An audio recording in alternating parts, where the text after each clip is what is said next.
West Asia. These two things were done. I was third.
सबका प्रणाम एक साथ स्वीकार कर रहे हैं। आज किसी का नाम नहीं पढ़ा जाएगा। आज बस आपका नाम मन ही मन पढ़ेंगे। स्वीट मॉर्निंग सर, चरणों में सादर प्रणाम। जय महाकाल, गुड मॉर्निंग। दिवाली की छुट्टी कब से होगी? दुर्गा। राम राम गुरु जी, गुड मॉर्निंग सर। आप आज हैंडसम लग रहे हैं सर। मेरा कमेंट शो हो रहा है? बिल्कुल मनोरमा जी, आपका कमेंट शो हो रहा है। सबका कमेंट शो होता है, क्यों नहीं होगा?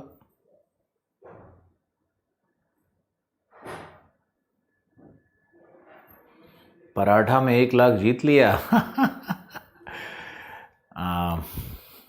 पराठा नहीं खा पाए, बस रोहतक घूम करके आ गए। एक पराठे में ही हम लोग जीत हो गए।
कुछ अवांछित लोग आ गए थे, कोई बात नहीं है। आपका 2 मिनट गया। देखो, फेस्टिवल को भूलने की ज़रूरत नहीं है।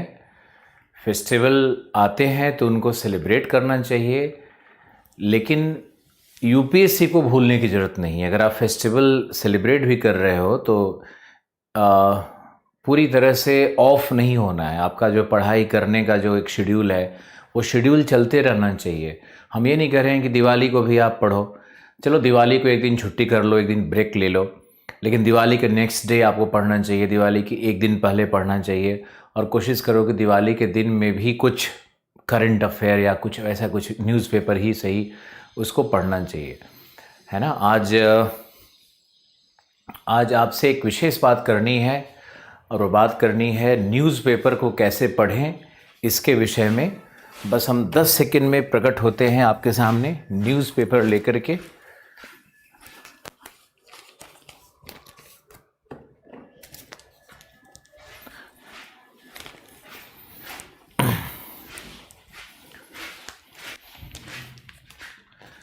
न्यूज़पेपर कैसे पढ़ें और न्यूज़पेपर में क्या पढ़ना होता है और क्या छोड़ना होता है, इसको लेकर के बहुत सारी भ्रांतियां हैं, बहुत सारे विचार हैं, बहुत सारे शिक्षक हैं जो कि अलग अलग गाइडेंस देते हैं। लेकिन आप लोगों की आस्था है मेरे अंदर में, और एक लंबा वक्त मैंने व्यतीत किया है अपने स्टूडेंट्स के साथ और बहुत सारे सक्सेसफुल स्टूडेंट्स के साथ।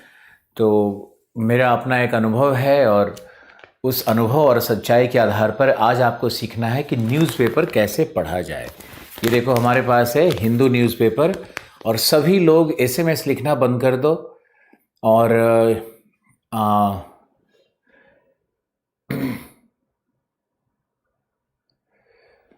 ये जो हमारा जो नोट्स है, हमारा जो न्यूज़पेपर है, आपके प्रश्न आने लगते हैं तो मेरा दिमाग भटक जाता है।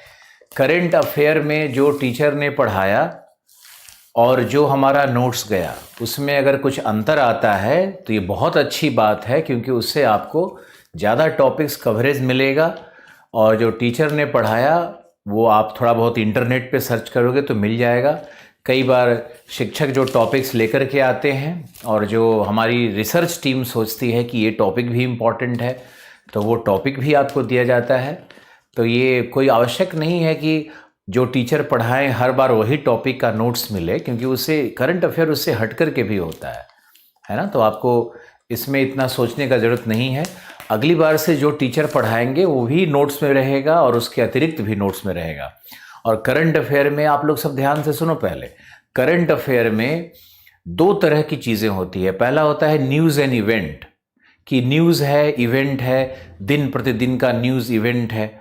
अब न्यूज़ और इवेंट होता है तो उसको हम लोग दिन प्रतिदिन के रूप में पढ़ते रहते हैं।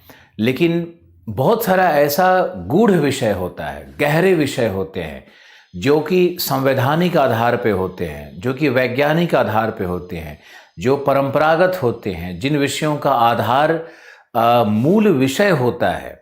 मूल विषय जो मूल ज्ञान का विषय है, जैसे मान लो कि इतिहास है तो मूल ज्ञान का विषय है, भूगोल है तो मूल ज्ञान का विषय है, फिजिक्स है तो मूल ज्ञान का विषय है, इन्वायरमेंटल साइंस है तो मूल ज्ञान का विषय है, सोशियोलॉजी है तो मूल ज्ञान का विषय है। जैसे मान लो एक टॉपिक लेते हैं हम लोग, चाइल्ड लेबर, है ना, बाल श्रम एक विषय के रूप में लेते हैं। तो बाल श्रम अधिनियम बन रहा है, बाल श्रम पे यूनाइटेड नेशंस चार्टर में कुछ लिखा हुआ है, बाल श्रम पर रेगुलर आर्टिकल्स आ रहे हैं न्यूज़पेपर में। तो बाल श्रम करंट अफेयर भी है, लेकिन उसका मूल विषय भी है ना। वो मूल विषय से निकल कर के एक उभरा हुआ विषय है। तो करंट अफेयर में जनरली 2 भाग करना बहुत आवश्यक है बेसिक लेवल पे। आगे जाकर के और आपको समझाएंगे। आप प्लीज़ समझो इस चीज़ को कि करंट अफेयर में सबसे पहले तो हम लोग जो न्यूज़ एंड इवेंट होता है उसको पहले फॉलो करते हैं, जिसमें छोटी छोटी चीज़ें आप सीखने लगते हो कि भाई इन्फ्लेशन बढ़ गया, मुद्रा स्फीति बढ़ गई है, तो उसका क्या प्रभाव पड़ेगा। ये ऐसा एक छोटा सा डिस्कशन कर रहे हैं, लेकिन वो अर्थशास्त्र के किसी मूल विषय से भी निकल रहा है ना। तो करंट अफेयर अलग से कुछ होता नहीं है, करंट अफेयर के पीछे मूल विषय भी होते हैं। तो मूल विषय को भी पढ़ना है हम लोगों को, और मूल विषय को हम लोग करंट अफेयर से जोड़ करके आर्टिकल के रूप में आपको पेश करेंगे। बहुत जल्दी दिवाली के बाद हमारा जो कोर्स प्रोग्राम है उसका जो असली रंग है वो चढ़ना शुरू होगा, और उस रंग में आप देखोगे कि करंट अफेयर के क्लास के साथ साथ जो मूल विषय होते हैं और मूल विषय के साथ जो करंट अफेयर जुड़ा हुआ होता है वो भी कैसे जोड़ करके पढ़ना है, पढ़ाना है, इस पे हम लोग बात करेंगे।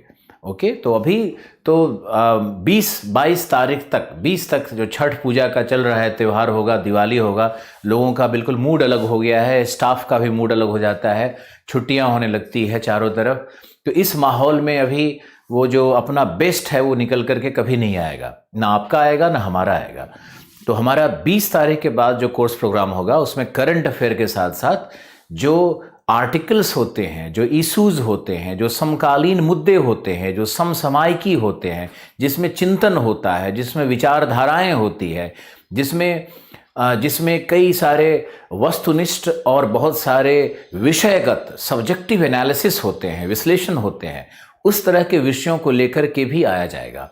एक तो अप्रोच क्या है कि मान लो कि पूरे सप्ताह में 10-15 न्यूज़ करंट के बने हुए हैं, तो उस 10-15 न्यूज़ को 15 मिनट या 10-10 मिनट हर टॉपिक पे कुछ कुछ बता करके बच्चों को अवगत कराना, जो हम लोग अभी करना शुरू कर दिए हैं। तो आपको टॉपिक से अवगत कराया जाना, टॉपिक के विषय में कुछ बताना, टॉपिक के बेसिक पे कुछ समझाना, ताकि आप लोग बिल्कुल बेसिक लेवल पे हो। और जैसे ही कोर्स प्रोग्राम आगे बढ़ेगा, फिर करंट अफेयर में स्किल भी हमारा बढ़ेगा, हमारा पैमाना बढ़ेगा, हम लोग बहुत सारे गहरे विषय में जाएंगे, है ना। तो अब मान लो कि एक छोटा सा शब्द है धर्मनिरपेक्षता, तो धर्मनिरपेक्षता पे हर वर्ष लगभग प्रश्न आ ही जाता है, लेकिन धर्मनिरपेक्षता का सिर्फ अगर एक अर्थ आप समझते हो, सिर्फ एक बात समझते हो, सिर्फ समाजशास्त्रीय दृष्टिकोण समझते हो, तो उससे आईएएस नहीं बनोगे। जो धर्मनिरपेक्षता है उसका बहुत सारा डायमेंशंस है, उस सारे डायमेंशंस को मुद्दा और समकालीन मुद्दा से जोड़ करके पढ़ना और समझना, ये आईएएस की तरफ आपको ले जाएगा और निबंध लेखन की तरफ भी आपको लेकर के जाता है। तो आप लोग अभी आराम से, जैसे जैसे हम लोग चल रहे हैं कोर्स प्रोग्राम में, आप करते रहो। आपने अब तक दक्षिणी महादेश सारे कर लिए, आप इंडियन नेशनल मूवमेंट में कुछ टॉपिक्स कर चुके हो, और हम लोग इसको लगभग, हम लोग का जो शेड्यूल आपके पास होगा कि 8 दिसंबर तक हम लोग इस महादेश के स्टडीज़ को, और जो हमारा इंडियन नेशनल मूवमेंट है उसको 8 दिसंबर तक हमारा टारगेट है ख़त्म करने का। 8 से 10 भी हो सकता है, उसमें आप लोग दुखी नाराज ये सब मत करना। 1-2 दिन हम लोग इंसान हैं, मेहनत करते हैं, 1-2 दिन आगे पीछे हो सकता है, हमारा भी स्वास्थ्य होता है, हम भी मशीन नहीं है, हम भी कंप्यूटर नहीं है, हमारा भी मूड होता है। तो और सभी इतने हजारों लोगों के अनुसार चलने पे तो बहुत मुश्किल है, इसलिए आप लोग हमारे अनुसार से चलो और विश्वास के साथ चलते रहो। ओके, छुट्टियां कब होगी ये तो आपका मेंशन किया हुआ है। अभी आपको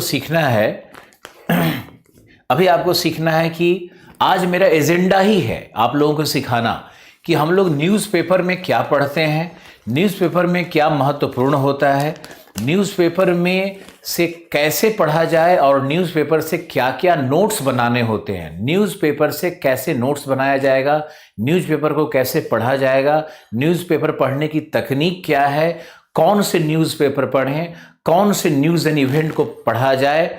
और आपके करंट के जो टीचर होंगे, वो करंट के टीचर आएंगे तो आप खुद भी उनसे डिमांड कर सकते हैं कि आप प्रश्न टाइप करिए। अब आगे आपको हमसे आप ये ट्रेनिंग लेनी है, आपको खुद पावरफुल बनना है, आपको डिमांडिंग होना होगा।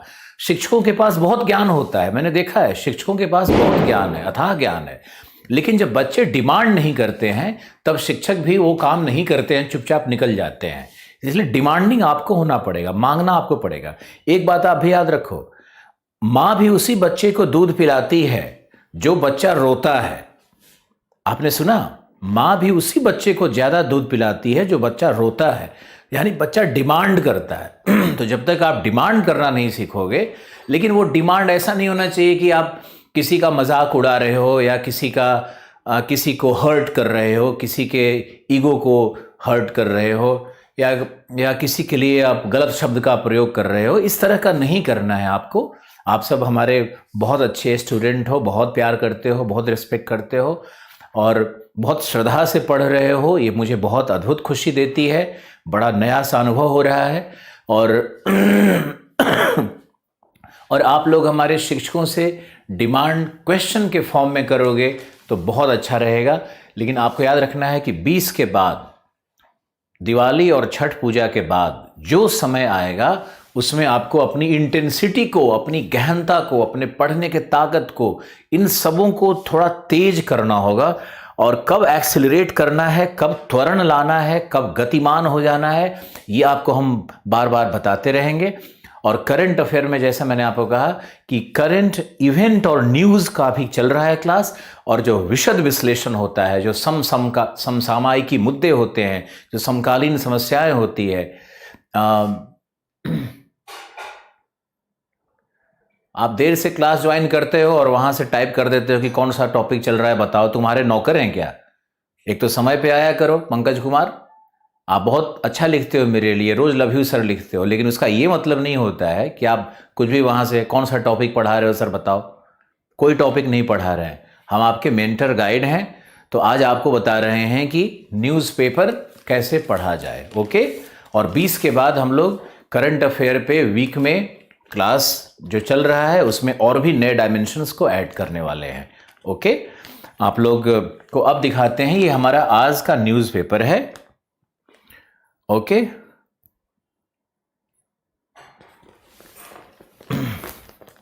इसमें फ्रंट पेज पे चलते हैं। मुझे आशा है कि आप लोग सब बहुत ध्यान से सुन रहे हो, और जब भी इस तरह का डिस्कशन हो तो पूरी आत्मा और ध्यान को केंद्रित कर दो मोबाइल पे, और आसपास किसी से बात नहीं करना है, ठीक है? आप देखो, पहला न्यूज़ है, Joe Biden pledges to unite America. हमारे पास जो न्यूज़पेपर है यह है हिंदू न्यूज़पेपर, ये हिंदू न्यूज़पेपर हमारे पास है। और अगर आप सचमुच में आईएएस बनना चाहते हो या आप पीसीएस अधिकारी भी अब बनना चाहते हो, विशेष करके यूपी पीसीएस में अगर जाना चाहते हो, तो अब तो हिंदू न्यूज़पेपर से छूटना या उससे पिंड छुड़ाना बहुत मुश्किल है। तो इंग्लिश के अखबार से घृणा नहीं करें, इंग्लिश के अखबार को आप सब लोग लें, और हिंदू न्यूज़पेपर में जो आर्टिकल्स आते हैं, जो कॉलम्स आते हैं, वो बहुत ही अच्छे रहते हैं। और इन्हीं कॉलम्स और न्यूज़ से बहुत सारे प्रश्न आते हैं आईएएस के एग्जामिनेशन में। और आप प्लीज़ आप देखो इसको और समझने का कोशिश करो कि कैसे इसको पढ़ा जाता है। मेरा विश्वास है कि हम आपके न्यूज़पेपर के पढ़ने के टाइमिंग को, जो आप 2 घंटा पढ़ते हो, हम उसको हाफ एन आवर कर देंगे। मेरे हिसाब से रोज़ न्यूज़पेपर पढ़ना चाहिए आधे घंटे से 1 घंटा, बस इससे ज़्यादा नहीं पढ़ना चाहिए। और जो पॉलिटिकल न्यूज़ होता है वो तो बस मसाला न्यूज़ होता है, तो मसाला न्यूज़ की तरफ बिल्कुल नहीं जाना है। मसाला न्यूज़ क्या है और ज्ञान आधारित न्यूज़ क्या है, ये दोनों में अंतर समझना होता है। और बहुत सारे न्यूज़ ऐसे होते हैं जो रोज़ रिपीट होते रहते हैं, पुनरावृत्ति होती रहती है उनकी, तो उनके पुनरावृत्ति होने वाले न्यूज़ भी नहीं पढ़े जाने चाहिए, क्योंकि उससे कितना आप बार बार पढ़ते रहोगे। न्यूज़पेपर एक माध्यम है आपकी भाषा को अच्छा करने का, वोकैबुलरी को अच्छा करने का, ज्ञान को अच्छा करने का, नए नए पर्सपेक्टिव सीखने का, नए नए चिंतन को समझने का। इसमें दक्षिणपंथी भी विचार होते हैं, इसमें जिसे आप वामपंथी कहते हो, इसमें वामपंथी विचार भी होते हैं, दक्षिणपंथी भी विचार होते हैं। इसमें सेंट्रलिस्ट अप्रोच भी होता है, जो न दक्षिणपंथी है न वामपंथी है, तो ये बीच वाले विचार भी होते हैं। ये सभी तरह के विचार न्यूज़पेपर में कॉलम्स के रूप में आते रहते हैं। अभी आप सीखो, गांव में हिंदू न्यूज़पेपर नहीं मिलता है, लेकिन इंटरनेट पे तो मिलता है। इंटरनेट पे आप डाउनलोड कर सकते हो, इंटरनेट पे आप डाउनलोड करो इसको, ठीक है? बिल्कुल दिख रहा है तारिक, तुम्हारा दिख रहा है। हाँ रुचि, आप तो ध्यान से सुनते ही हो। और अगर आप न्यूज़पेपर पढ़ना सीख गए ना, तो समझो मेरा बहुत बड़ा बोझ मन का हल्का हो जाएगा। आप देखो, पहला न्यूज़ है हिंदू न्यूज़पेपर का, सबसे टॉप में लिखा है, Joe Biden pledges to unite America. America में ट्रंप का गवर्नमेंट आया, और ट्रंप के गवर्नमेंट ने बहुत सारे रिस्ट्रिक्शंस लगाए इस्लामिक स्टेट्स पे, जो रिलीजन आधारित स्टेट्स हैं उन पे, क्योंकि अमेरिका एक सेकुलर स्टेट है, तो इस्लामिक स्टेट्स के माइग्रेशंस पे उसने प्रतिबंध लगाए थे, और इंडियन को भी ग्रीन वीसा वगैरह नहीं देना। और अमेरिका में उस राष्ट्रवाद, सांस्कृतिक राष्ट्रवाद को जन्म देने का कोशिश किया। लेकिन सांस्कृतिक राष्ट्रवाद जब भी जन्म लेता है किसी राष्ट्र में, तो वहाँ का जो माइनॉरिटीज़ होता है, वहाँ का जो अल्पसंख्यक होते हैं वहाँ के, वो कहीं अलग थलग पड़ जाते हैं। राष्ट्र प्रगति करता है, राष्ट्र की मुख्य धारा बढ़ती है, लेकिन उस मुख्य धारा में जो जो अल्पसंख्यक होते हैं वो कहीं ना कहीं विलगाव को महसूस करते हैं और मुख्य धारा में सम्मिलित नहीं हो पाते हैं। जैसे बहुत सारे अमेरिका में रिलीजियस ग्रुप हैं, धार्मिक ऐसे ग्रुप हैं, और बहुत सारे ऐसे रेशियल ग्रुप हैं, प्रजाति संबंधित ग्रुप हैं। जैसे मान लो भारतीय समुदाय है, या फिर चाइनीज़ कम्युनिटी है, या फिर वेस्ट एशियन कम्युनिटी है, फिर अरब्स रहते हैं वहाँ पे, साउथ एशियंस हैं वहाँ पे। तो इस तरह के जो कम्युनिटीज़ बने हुए हैं, ज्यूज़ हैं, इस तरह के जो कम्युनिटीज़ बने हुए हैं, ये सारे कम्युनिटी जो अमेरिका का जो मुख्य धारा है उससे अलग थलग महसूस करने लगता है। होता कुछ नहीं है, बस महसूस करता है। राइटिस्ट या कल्चरल नेशनलिज्म जब लोग बढ़ाने लगते हैं तो ऐसा कुछ होने लगता है। तो ये वहाँ पे इसी बात पे इस बार जो वोटिंग हुआ है वो ट्रंप के अगेंस्ट वोटिंग हुआ है ना। वो ट्रंप के अगेंस्ट, ट्रंप उसी बात पे जीत करके आए थे और उसी के अगेंस्ट ये मूवमेंट बना है, जहाँ पे ब्लैक लोगों ने, इवन वेस्ट एशियंस ने, इंडियंस ने जम करके उनके अगेंस्ट वोट किया है, जो कभी न्यूट्रल वोट हुआ करते थे, जिनको अमेरिका से कोई मतलब नहीं हुआ करता था। तो अब ये जो एजेंडा था बाइडेन का, बाइडेन पहले भी 3-4 इलेक्शन में आ चुके हैं और हार चुके हैं ये, लेकिन इस बार उन्होंने एंटी ट्रंप जो इमोशन था उसके आधार पे जीत दर्ज कर ली। लेकिन आते ही उन्होंने कहा कि टू यूनाइट अमेरिका, जैसे अमेरिका पहले बिखर रहा था, यानी अब सभी माइनॉरिटीज़ को और इथनिक ग्रुप्स को, प्रजातीय समूह को, नृजातीय समूह को, सबको लेकर के साथ चलने की कोशिश करेंगे, कोई भेदभाव नहीं करेंगे। तो ये पहला न्यूज़ है। लेकिन इमिग्रेशन रिफॉर्म लाइकली, सबसे पहले लिखा हुआ है इमिग्रेशन रिफॉर्म लाइकली, मतलब जो आप्रवसन हो रहा था अमेरिका में, उस आप्रवसन पे जो सख्त नीतियां लगाई हुई थी ट्रंप ने, उसमें कुछ ना कुछ ये रिफॉर्म लाएंगे, सुधार लाएंगे, और उसमें धर्म का जो आधार था उसको हटाएंगे, या फिर जो प्रजाति आधार था, इंडियन मूल के लोग भी नहीं जा पा रहे थे बहुत ज़्यादा, तो उसको हटाने की बात की जा रही है। लेकिन अब आप समझो, आईएएस के विद्यार्थी होने के नाते आपको इस न्यूज़ पढ़ने से कुछ नहीं मिलेगा, कुछ नहीं मिलेगा। आपके लिए न्यूज़ क्या होगा कि जो बाइडेन ने जो रिफॉर्म वास्तव में लाए, अभी लाया नहीं है, अभी बात चल रही है, अभी सिर्फ और सिर्फ ये पॉलिटिकल न्यूज़ है, अभी सिर्फ बात कही जा रही है, अभी पॉलिसी के रूप में आया नहीं है। तो हम लोगों को क्या पढ़ना होता है? पॉलिटिकल न्यूज़ नहीं पढ़ना होता है। पॉलिटिकल न्यूज़ तो मसाला है, ये तो रोज कल रिपीट होगा, फिर रिपीट होगा, फिर बातें होंगी, इसमें टाइम खराब नहीं करो। जब ये इमिग्रेशन रिफॉर्म पॉलिसी आएगा, तो उस इमिग्रेशन रिफॉर्म पॉलिसी में क्या की टर्म्स हैं, क्या मूल नीतियां हैं, और उन नीतियों का भारत पर प्रभाव क्या पड़ेगा, वही अंतर्राष्ट्रीय संबंध से संबंधित कुछ बातें होंगी जो आपको पढ़नी होंगी। तो अभी रोज न्यूज़ में आएगा, कल प्रेसिडेंशियल इलेक्शन में भी एक न्यूज़ आया था, आज भी आया, अगले 10 दिन तक न्यूज़पेपर अमेरिका के प्रेसिडेंशियल इलेक्शन पे लगा रहेगा। अब भारत की वाइस प्रेसिडेंट बनी कमला जी बनी, तो कुछ लोगों ने लिख दिया कि ये ब्राह्मण हिंदू महिला हैं। अरे बिल्कुल नहीं है भाई, जीव से उनकी शादी हुई है, यहूदी से उनकी शादी हुई है, वो एक क्रिश्चियन हैं, और वो तो वहाँ जमैका की हैं, वो तो वेस्ट इंडीज़ की हैं, भारतीय मूल से उनका कोई लेना देना नहीं है। और बहुत ही प्राउडली लिखती हैं कि I am a Baptist Christian. तो इस तरह से भारत में जो सोशल मीडिया में चलते रहता है, उसके आधार पे आप लोग उत्सुक हो जाते हो, आप लोग कुछ कुछ सोचने लगते हो। ये सब चीज़ें जब तक गहरा ज्ञान नहीं होगा तब तक सब बेकार है। इसलिए आप लोग ये प्रेसिडेंट और वाइस प्रेसिडेंट के चक्कर में नहीं पड़ो, उनके द्वारा लाई गई नीतियां क्या होंगी, जब भी नीतियां पब्लिश होंगी तभी पढ़ेंगे। यानी पॉलिटिकल न्यूज़ को बस ऐसे पढ़ लो, देख लो, उसका यूपीएससी से कोई लिंक नहीं है। अगला न्यूज़ हो क्या है? Army officer killed in bid to stop infiltration. Army का ऑफिसर मारा गया कश्मीर बॉर्डर पे। आपके लिए कोई न्यूज़ नहीं है इसमें। और एक न्यूज़ है कि अटॉर्नी जनरल स्टैंड्स फर्म इन प्ली अगेंस्ट जगन रेड्डी। अब ये देखो, एक न्यूज़ बना हुआ है कि जगन रेड्डी और जो अटॉर्नी जनरल हैं जिनका नाम वेणुगोपाल है, तो वेणुगोपाल और जो कोर्ट है उसके बीच में एक स्टैंड ऑफ चल रहा है, आर्गुमेंट चल रहा है। तो ये भी एक तरह का जो law related, constitutional law related संवैधानिक नियमों का एक इंटरप्रिटेशन का पूरा खेल चल रहा है। ये इसमें भी रोज कुछ न कुछ आ रहा है। 5 दिन पहले भी आया था, 2 दिन पहले भी आया था। तो ये न्यूज़ इवेंट रोज बदल रहे। जब तक इसमें कोई फाइनल सुप्रीम कोर्ट अपना वर्डिक्ट नहीं देती है, तब तक ये चीज़ें फाइनल नहीं होती है। तो ये समझो एक इवेंट चल रहा है। इससे भी आपको कोई मतलब नहीं है। जब सुप्रीम कोर्ट इस पे कोई फाइनल वर्डिक्ट देती है, इसका निष्कर्ष निकलता है, उस दिन न्यूज़पेपर से आपको 4-5 लाइन नोट डाउन करना होगा। बाकी मुझे पहले पेज में कुछ नहीं दिख रहा है। सीवियर एयर क्वालिटी पे दिल्ली में रोज न्यूज आ रहा है, ये सब बस रोज का न्यूज है, कुछ नहीं आता यूपीएससी में। इसमें आएगा air quality index. Air quality index क्या है, उस पर तैयारी हो जानी चाहिए। और जो बायोडिग्रेडेशन का, बायोडिकम्पोजिशन का जो मेथड केजरीवाल ने बताया, तो बायोडिकम्पोजिशन और बायोडिग्रेडेबिलिटी क्या है, डिग्रेडेबिलिटी क्या है, इस विषय में जानने की कोशिश करो, है ना, कि बायोडिग्रेडेबिलिटी क्या है और बायोडिकम्पोजिशन क्या है, कैसे बैक्टीरिया को, कौन से बैक्टीरिया को यूज किया जाएगा, उसके डिकम्पोजिशन से कौन सा गैस रिलीज होगा, उससे फिर क्या पॉल्यूशन हो सकता है। ये जो विषय है ना, इसमें आपको जाना है, न कि ये रोज रोज के न्यूज़पेपर और तमाशे पे।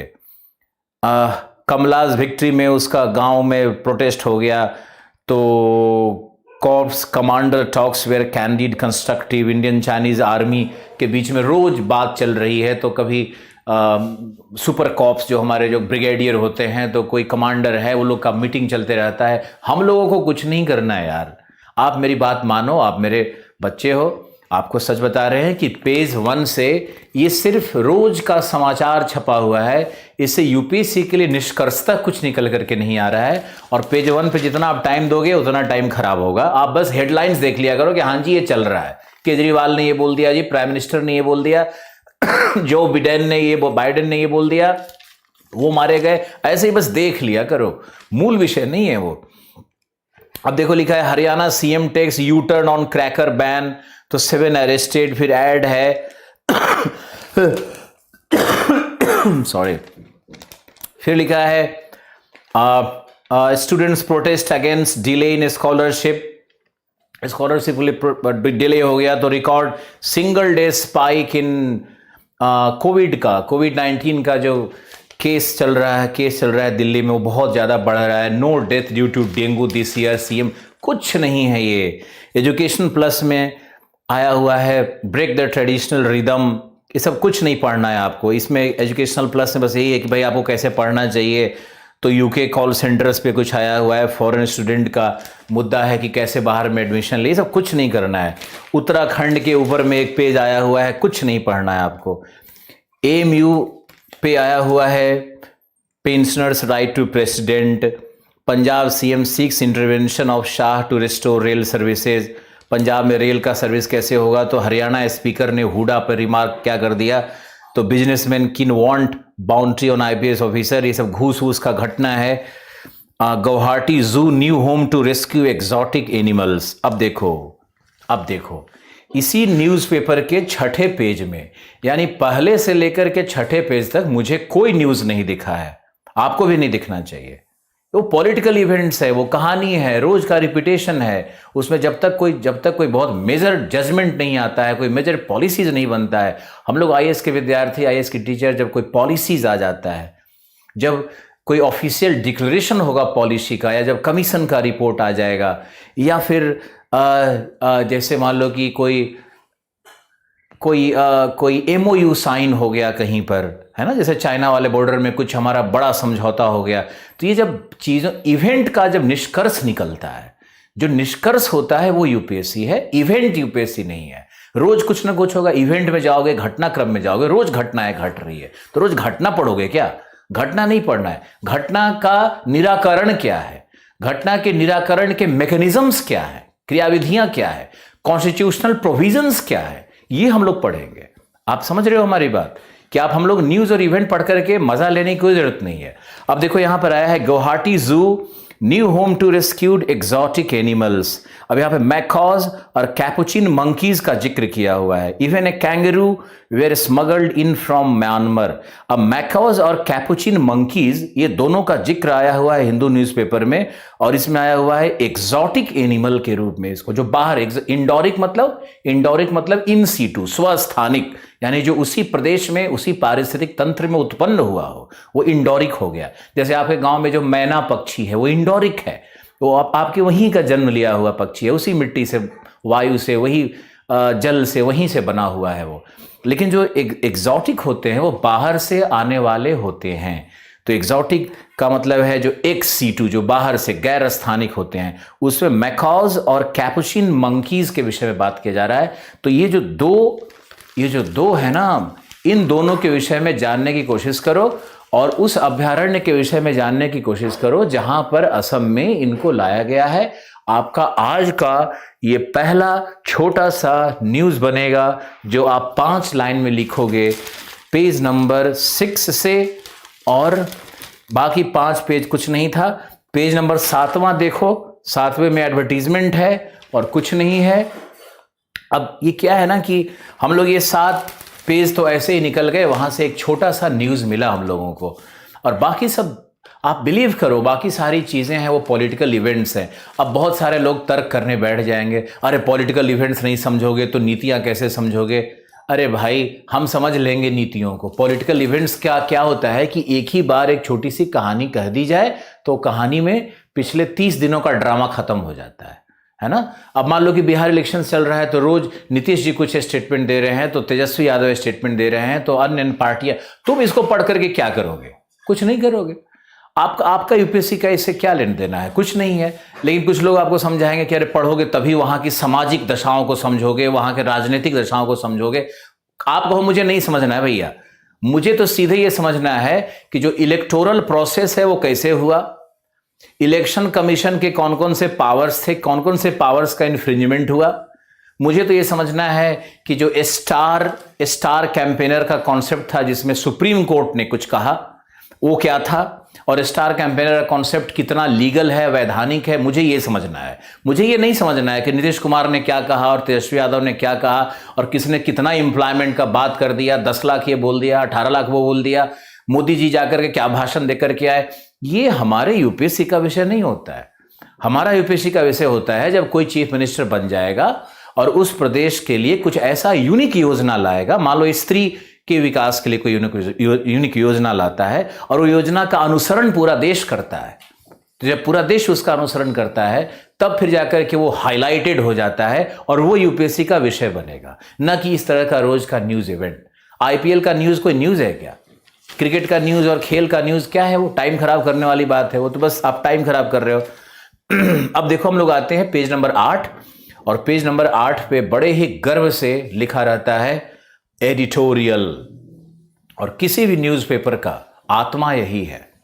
बाकी सब न्यूज़ एंड इवेंट्स हैं, लेकिन अगर यहाँ पर किसी का चिंतन होगा, किसी का दर्शन होगा, किसी का विचार होगा, कोई वामपंथी होगा, कोई दक्षिणपंथी होगा, कोई केंद्रीय चिंतक होगा, सेंट्रलिस्ट होगा, तो ये सभी के विचार इसी पेज में, और कोई समसामयिक मुद्दे होंगे, कोई ज्वलंत मुद्दा होगा, उसी पे लिखा हुआ ये कॉलम यहाँ पर आता है। उस कॉलम में भी तुमको ये समझना है कि क्या पढ़ना है, क्या छोड़ देना है। जैसे देखो यहाँ लिखा हुआ है इंडिया एंड बाइडेन नए प्रेसिडेंट, लिखा है यूएस पॉलिसी में be more consistency without dependence on personalised summits. इसका मतलब है कि जैसे ट्रंप ने मोदी से व्यक्तिगत संबंध था दोनों का, तो पर्सनलाइज समिट्स उसी को कह रहा है। पर्सनलाइज समिट्स मतलब जो मोदी और जो ट्रंप के बीच में जो व्यक्तिगत जो एक रिलेशनशिप था, उसके कारण जो समिट्स होते थे या जो विचार बनते थे। तो इसका कहना है कि बाइडेन के साथ वैसा पर्सनलाइज या व्यक्तिगत मुलाकात हो न हो, लेकिन उसके बिना भी यूएस पॉलिसी में भारत के लिए कंसिस्टेंसी होनी चाहिए। जैसा कि मान लो कि यूएस ने भारत की तरफ बहुत अपना बेंड दिखाया, अपना झुकाव दिखाया, क्योंकि भारत एक बहुत बड़ा इमर्जिंग मार्केट है यूएस के प्रोडक्ट का।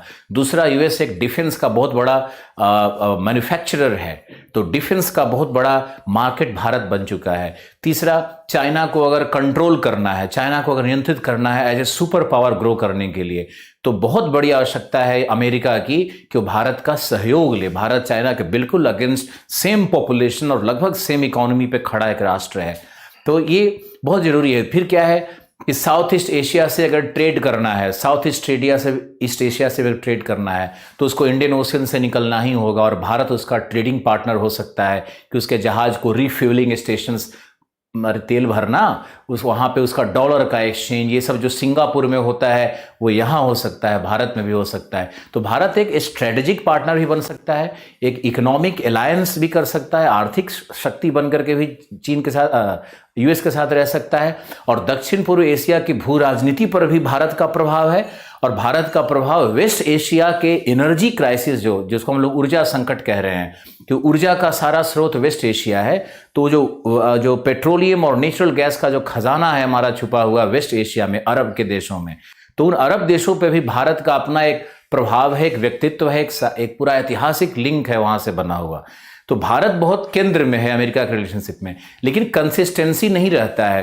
क्या होता है कि अमेरिका शिफ्ट कर जाता है, कभी पाकिस्तान की तरफ उसका एक अप्रोच हो जाता है, तो उस कंडीशन में भारत रूस की तरफ झुकाव कर लेता है। तो ये जो पावर बैलेंस और पावर वैक्यूम का जो गेम चलते रहता है एक दूसरे को, ये गेम बंद होना चाहिए और ये कंसिस्टेंसी आनी चाहिए भारत अमेरिका के संबंधों में, वो भी व्यक्तिगत स्तर पे व्यवहार अगर सबमिट ना हो रहा हो तब भी वो होना चाहिए। तो इंडिया एंड बाइडेन के बारे में यूएस पॉलिसी पे एक आर्टिकल लिखा है, हम कहेंगे आपको ये पढ़ने की कोई ज़रूरत नहीं है, क्योंकि इसमें ऐसा कुछ कॉन्क्रीट नहीं आएगा, ऐसा बस एक विचार सा इसमें आएगा। फिर है वॉक द टॉक, दूसरा article, India must ensure regulatory certainty while seeking to woo global investor. अब ये देखो, ग्लोबल इन्वेस्टर, भारत में एफडीआई एफआईआई कैसे आ रहा है, भारत में फॉरेन इन्वेस्टमेंट कैसे आ रहा है, उसके ऊपर में ये है वॉक द टॉक कि रेगुलेटरी सर्टेनिटी। रेगुलेटरी का मतलब हुआ कि भारत में जो कानून हैं, जो अधिनियम बनते हैं, जो नियमावली हैं एफडीआई एफआईआई के, जो बाहर से कैपिटल का अंदर फ्लो के लिए जो नियम बने हुए हैं, उनमें कैसे और उसका रेगुलेशन बेहतर कैसे हो कि एफडीआई एफआईआई वगैरह बढ़ जाए। तो ये जो आर्टिकल है ना, ये तुम्हारे कॉन्सेप्ट को बिल्ड करेगा। तो आज का हमारा अखबार में दूसरा जो सबसे इंपॉर्टेंट आर्टिकल है वो है वॉक द टॉक, और वॉक द टॉक से आप 4-5 की पॉइंट्स जरूर निकालो। पहला हमारा आर्टिकल क्या था, जो हमने एग्जॉटिक स्पीसीज की बात की, जो म्यांमार से भारत में असम में जू में आए हुए एग्जॉटिक मंकीज का वैरायटी था, वहां से आपको 5-10 लाइन लिखना है।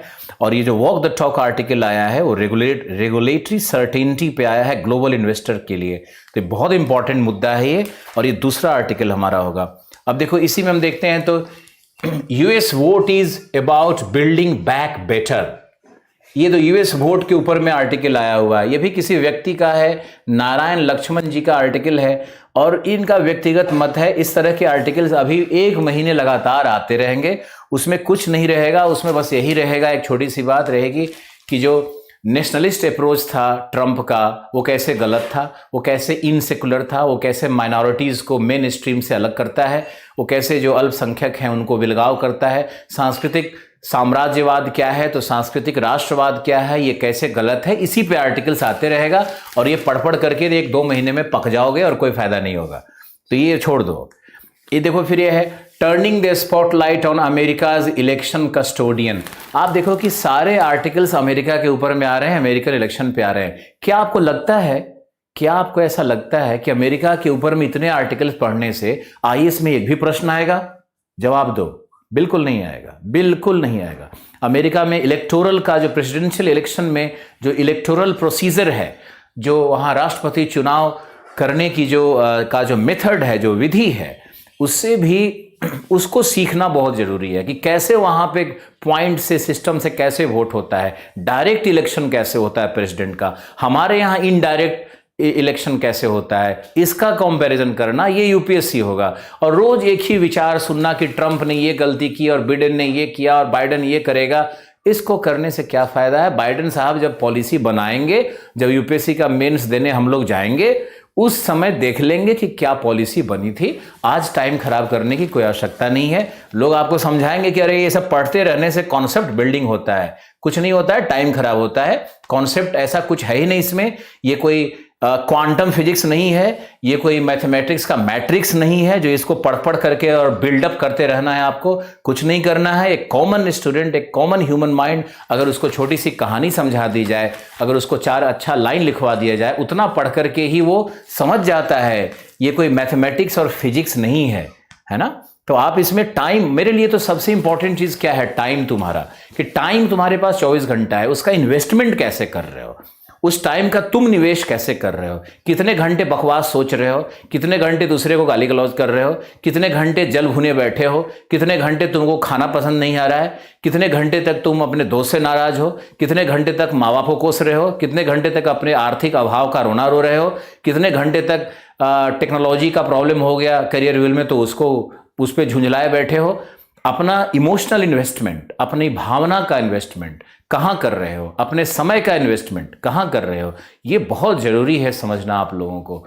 और आप अगर ये समझ जाओगे, इसी तरह से हम आपके समय को बचाने के लिए अखबार उठा कर के आए हैं कि भाई अखबार में आपको पढ़ना क्या है। अब तक हमने सिर्फ 2 न्यूज़ कैप्चर किया है बस। अब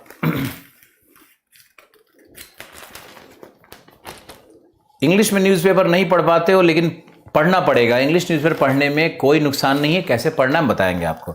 अब देखो यहां पे आया है एक और आर्टिकल है, कोविड-19 क्लाइमेट एंड कार्बन न्यूट्रलिटी। ये आर्टिकल बहुत ही सुंदर आर्टिकल है। तीसरा आर्टिकल हमारा होगा आज के न्यूज़पेपर का, कोविड-19 climate and carbon neutrality. In the post कोविड-19 world we should make efforts to ensure that the Z in GDP is not gross but green। Green GDP की बात कर रहा है, कार्बन न्यूट्रलिटी की बात कर रहा है, क्लाइमेट चेंज की बात कर रहा है, कोविड-19 जैसे ये इंटरनेशनल एपिडेमिक की बात कर रहा है, महामारी की बात कर रहा है। ये आर्टिकल बहुत ही खूबसूरत आर्टिकल है और इस आर्टिकल में आपको कई पर्सपेक्टिव मिल रहे हैं।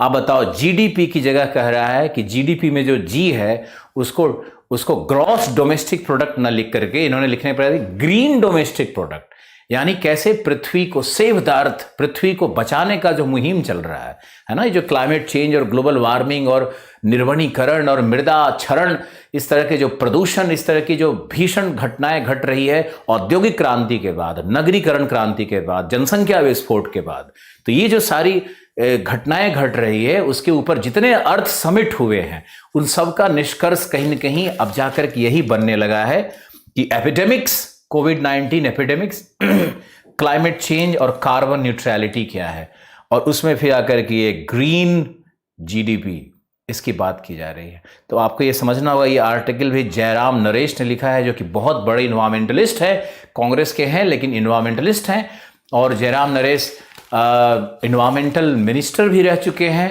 तो ये उनका आर्टिकल लिखा हुआ है, इनके प्रति पूरी श्रद्धा रखते हुए आपको ये आर्टिकल पढ़ना होगा।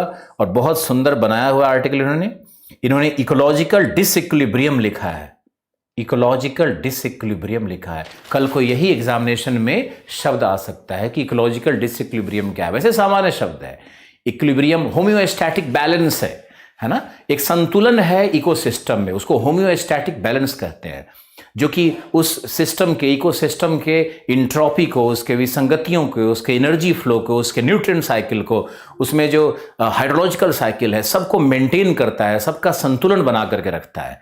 लेकिन उसी बैलेंस को कैसे ह्यूमन इंटरवेंशन से, मानव के कैसे हस्तक्षेप से वो सब खत्म हो रहा है, तो उसमें कैसे साम्यावस्था की जगह गैर साम्यावस्था की दशा आ रही है, और उसका कैसे निगेटिव फीडबैक आ रहा है हमारे इकोसिस्टम में, हमारे पारिस्थितिक तंत्र में कैसे नकारात्मक परिपुष्टि आ रही है, कैसे उसका, जैसे एसिड रेन क्या है, एसिड रेन है ना, ये हमारे क्लाइमेटिक सिस्टम का एक नकारात्मक परिपुष्टि है, प्रतिपुष्टि है, प्रतिपुष्टि फीडबैक है। उसी तरह से बहुत सारे निगेटिव फीडबैक्स आ रहे हैं, जैसे ओजोन लेयर डिप्लीट हो गया जी, तो क्या है, ये निगेटिव फीडबैक है पर्यावरण का, एसिड रेन निगेटिव फीडबैक है, ग्लोबल वार्मिंग निगेटिव फीडबैक हो रहा है। तो ये निगेटिव फीडबैक के कारण जो डिसइक्विलिब्रियम हो रहा है, उसी को ये कह रहा है इकोलॉजिकल डिसइक्विलिब्रियम, है ना। तो ये शब्दावली यहीं से लोग अब ग्रीन जीडीपी, इकोलॉजिकल डिसइक्विलिब्रियम और कार्बन न्यूट्रलिटी, ये जो पैंडेमिक, जो कोविड-19 है, इंटरनेशनल एपिडेमिक है, तो इसको पैंडेमिक बोलते हैं। तो पैंडेमिक पोस्ट कोविड-19 वर्ल्ड पर इसने लिखा है, ए बोल्डर मोर वर्थवाइल गोल। इन्होंने गोल सेटअप किया है कि आगे भविष्य में क्या करेंगे। तो एक बहुत अच्छा पर्सपेक्टिव से लिखा हुआ जयराम नरेश जी का आर्टिकल, ये आपका तीसरा आर्टिकल होगा जिसपे आपको टाइम इन्वेस्ट करना है। और न्यूज़पेपर पढ़ने का मतलब होता है कि आप उसके शब्दावली को लिखो, आप उसमें लिखी गई अच्छी अच्छी बातों को की पॉइंट बना करके जरूर लिखो। तो आपका ये एक पेज में ये 3 आर्टिकल आपका समेट दोगे आप। और उसके बाद है अर्णव गोस्वामी पे कुछ आया हुआ है, वो हमारे किसी काम का नहीं है। उसमें प्रेस के फ्रीडम पे कोई बात हो सकती है, तो प्रेस का फ्रीडम और जो राइट टू एक्सप्रेशन या जो हमारी अभिव्यक्ति की आज़ादी है जिसको आप कहते हो, तो ये सब चीज़ें और प्रेस के फ्रीडम पे डेमोक्रेसी का चौथा पिलर हमारा ये मीडिया होता है। तो इन सारी चीज़ों पे निरंतर आर्टिकल्स आते रहते हैं, अक्सर आर्टिकल्स आते रहते हैं, और हमारे पॉलिटिकल साइंस के जो टीचर होंगे वो सब ये सब पढ़ा देंगे। तो अभी अर्णव गोस्वामी का एक केस स्टडी हो सकता है, लेकिन अर्णव गोस्वामी का कोई मूल विषय नहीं हो सकता है। मूल विषय तो freedom of expression and individual rights, इस पे जाएगा। व्यक्तिगत स्वतंत्रता और फ्रीडम ऑफ एक्सप्रेशन और प्रेस की आज़ादी और प्रेस की स्वतंत्रता किस हद तक होनी चाहिए, ये मूल विषय होगा जो हमारे टीचर पढ़ाएंगे आपको। उसके लिए अखबार में इतना परेशान होने की ज़रूरत नहीं है। फिर है strategic comfort with the Maldives. Maldives में क्या डेवलपमेंट चल रहा है और मालदीव से हमारा क्या इंटरनेशनल रिलेशनशिप, कैसे क्या संबंध होगा। इंडिया फर्स्ट पॉलिसी जो है वहाँ के गवर्नमेंट का, मालदीव गवर्नमेंट चेंज हुई है तो वहाँ पे इंडिया फर्स्ट पॉलिसी। मालदीव में चाइना का भी इंटरवेंशन है। मालदीव में चाइना ने अपना स्ट्रेटेजिक पॉइंट बना रखा है, अपने सामरिक शक्ति को। आपने सुना होगा ना कि स्ट्रिंग ऑफ पर्ल आपने सुना होगा कि भारत के उप महाद्वीप के चारों तरफ चाइना कहीं कहीं अपना आर्मी का सेंटर बना रहा है। वहाँ पे वो अपना आर्मी का इंस्टॉलेशंस लगा रहा है, अपना इवन मिसाइल्स लगा रहा है, इसमें एंटी बैलिस्टिक मिसाइल्स भी लगाने की कोशिश कर रहा है। तो ये जो चारों तरफ स्ट्रिंग ऑफ पर्ल की बात चल रही है, उसमें मालदीव भी एक सेंटर है। मालदीव ने भी चाइना को दिया हुआ है, लेकिन अभी मालदीव का शिफ्ट है इंडिया फर्स्ट पॉलिसी, क्योंकि मालदीव में अब्दुल कयूम गवर्नमेंट को इंदिरा गांधी ने इस्टेब्लिश किया था, और वहाँ पे डेमोक्रेसी और वहाँ के जो फंडामेंटलिस्ट लोग हैं, वहाँ के जो फंडामेंटलिस्ट का हिंदी क्या होता है, जो रूढ़िवादी लोग हैं, जो चाहते हैं कि धर्म के आधार पर ही सब शासन चलते रहे और धार्मिक बातों पे ही शासन चलते रहे, विज्ञान का महत्व ना हो, मानववाद का महत्व ना हो, वो खुद ही डिस्क्रिमिनेटरी हो जाता है, भेदभाव हो जाता है, भेदभाव होने लगता है। तो ये जो मालदीव का इशू है, इसको एक बार आप रीडिंग कर सकते हो। एक बार रीडिंग करने के लिए मैंने बोला, और उसमें इंडिया फर्स्ट पॉलिसी क्या है, वहाँ के जो सोली गवर्नमेंट है उसका क्या है, वो देखना पड़ेगा आपको। बस एक न्यूज़ की तरह इसको पढ़ना है, ज़्यादा नहीं पढ़ना है। अब आगे चलते हैं। तुम देखे, फिर वही जो बाइडेन आ गया, फिर वही MLA arrest, politically motivated MLA के अरेस्ट पे कुछ आ गया। ये सब न्यूज़ इवेंट है, बिल्कुल नहीं पढ़ना है आप लोगों को। Finally great banyan tree breathes a fresh, Telangana's modern organic treatment brings green shoot in the centuries old tree। इसमें देखो, एक बनियान ट्री है तेलंगाना का, उसके ऊपर में रिपोर्ट आया हुआ है। अब ये इन्वायरमेंट इकोलॉजी से संबंधित रिपोर्ट है, लेकिन इसका एक रीडिंग जरूर करना है आपको, और इसमें सिर्फ एक इवेंट के रूप में आपको याद रखना है। इस पर कोई आर्टिकल, कोई मुद्दा, कोई समकालीन समस्या, ऐसा कुछ नहीं है। ये सिर्फ इवेंट के रूप में याद रखना है कि तेलंगाना में मॉडर्न ऑर्गेनिक ट्रीटमेंट के द्वारा कैसे पुराने जो बनियान ट्री हैं उसको पुनर्जीवित करने कैसे किया जा रहा है। तो एक तेलंगाना और जो मॉडर्न ऑर्गेनिक ट्रीटमेंट है वो क्या है, इसके विषय में थोड़ा जानने की आवश्यकता है। ये हमारा न्यूज़ नंबर 5 होगा पूरे अखबार से। अब इसके बाद है victory for Indian Americans, Biden may relax curb on H1B जो visa, Kamala will speak out on right. Okay, Kamala Harris पे सारा न्यूज़ आया हुआ है। मैंने पहले ही बता दिया कि ये बैप्टिस्ट क्रिश्चियन महिला है जिन्होंने बड़े गर्व से लिखती हैं, और इंडिया के ओरिजिन से इनका संबंध है, लेकिन वैसे जमैका की नेशनल थी पहले, ये इनके फादर थे। बिहार काउंटिंग इन 55 सेंटर्स, ये सब कुछ न्यूज़ नहीं पढ़ना है आपको। Stones thrown at Assam Congress team near border, ये सब पत्थरबाजी होते रहता है। डिफेंस कॉलेज के ऊपर में कुछ आया हुआ है। फिर बाइडेन, फिर पैंडेमिक, उस पर क्या बोला है, Trump refuses to concede. Okay, ये सब वैसे ही है।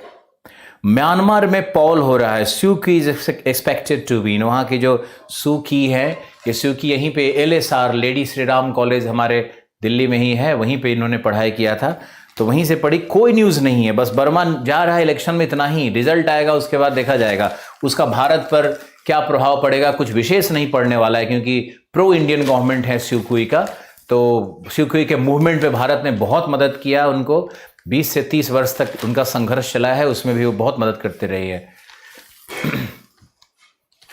ओके, अब आप देखो, आफ्टर डिफीट कुछ न्यूज़ नहीं है, इसके बाद है कुछ न्यूज़ नहीं है, कुछ भी नहीं है, धवन और ये सब न्यूज़ आ गया। न्यूज़पेपर का double delight for Rahul and ताजी, ये सब खत्म। न्यूज़पेपर पढ़ने में आपको बहुत ही कम टाइम इन्वेस्ट करना है। न्यूज़पेपर पढ़ने में आपको मुश्किल से 1 घंटा का रोज़ टाइम लगाओ। और निष्कर्षतः हमने ये कहा कि जो समाचार होते हैं, जो न्यूज़ एंड इवेंट होते हैं, उनको बहुत पढ़ने की ज़रूरत नहीं है, उनके टच में तो आप रहोगे ही। आपको मूल क्या पढ़ना है, अगर कोई पॉलिसीज़ कोई नया निकल करके आ रहा है, कोई कमीशन का रिपोर्ट आ रहा है, कोई नई योजना बन रही है, कोई MOU साइन हुआ है, कोई इंटरनेशनल कमीशन ने कुछ बात कही है, कोई सुप्रीम कोर्ट ने वर्डिक्ट दिया हुआ है, या फिर कोई अंतर्राष्ट्रीय विजिट हुआ है जिसमें कोई MOU या कुछ भी साइन हुआ हो, इस तरह का न्यूज़, या फिर इकोलॉजी से संबंधित, पारिस्थितिक तंत्र से संबंधित, नई नई प्रजातियां कहाँ पर कैसे, कंजर्वेशन ऑफ स्पीसीज़ कैसे हो रहा है, प्रजातियों का संरक्षण कैसे हो रहा है, कौन कौन से नए शब्दावली आ रहे हैं, अर्थशास्त्र के कौन से शब्दावली आ रहे हैं, इकोलॉजी के। तो आपको ज़्यादा से ज़्यादा इकोलॉजी और एनवायरनमेंट पहला नंबर पे, दूसरे नंबर पे इकोनॉमी बहुत सारी चीज़ें रिपीट होती है। इकोलॉजी वाला एक बार आएगा फिर गायब हो जाएगा, है ना, तो ध्यान रखना है। बनियान ट्री पे रोज़ थोड़े ना आर्टिकल आने वाला है। तो इन्वायरमेंट इकोलॉजी को नंबर 1 पे रखो, नंबर 2 पे इकोनॉमी के न्यूज़ को रखो, और नंबर 3 पे आप जो इंटरनेशनल जियो पॉलिटिक्स से संबंधित न्यूज़ होते हैं, इन 3 न्यूज़ को आप रेगुलर रोज अखबार से कुछ 2-3 आर्टिकल्स होंगे, उससे नोट डाउन करना है। यानी महीने का आपके पास 100 आर्टिकल नहीं, 100 न्यूज़ बनेगा, और पूरे साल में आपका 1200 न्यूज़ बन जाएगा। और UPSC के कैलेंडर में 12 महीने का न्यूज़ बहुत ही सफिशिएंट होता है। ये काम आप अगर स्वयं करोगे तो आपको जो शिक्षक पढ़ाएंगे उनसे भी बहुत मदद मिलेगी। और इसमें बहुत इम्पॉर्टेंट है, मेरा ये कहना है कि आपको न्यूज़पेपर में जो 3 घंटे 4 घंटे का इन्वेस्टमेंट करते हो, बहुत गलत करते हो। आप न्यूज़पेपर में जो घटनाक्रम पढ़ते हो, बहुत गलत करते हो। आपको मैंने एक छोटा सा उदाहरण दिया है कि जो बिडेन का जो इलेक्शन चल रहा है, इस पर न्यूज़पेपर रंगा पड़ा है पिछले 20 दिन से, और आगे भी 20 दिन ये रंगा रहेगा। लेकिन हम लोग उसमें कुछ खास नहीं पढ़ेंगे, 2-4 चीज़ें समझने की होती है, बस वही बहुत है।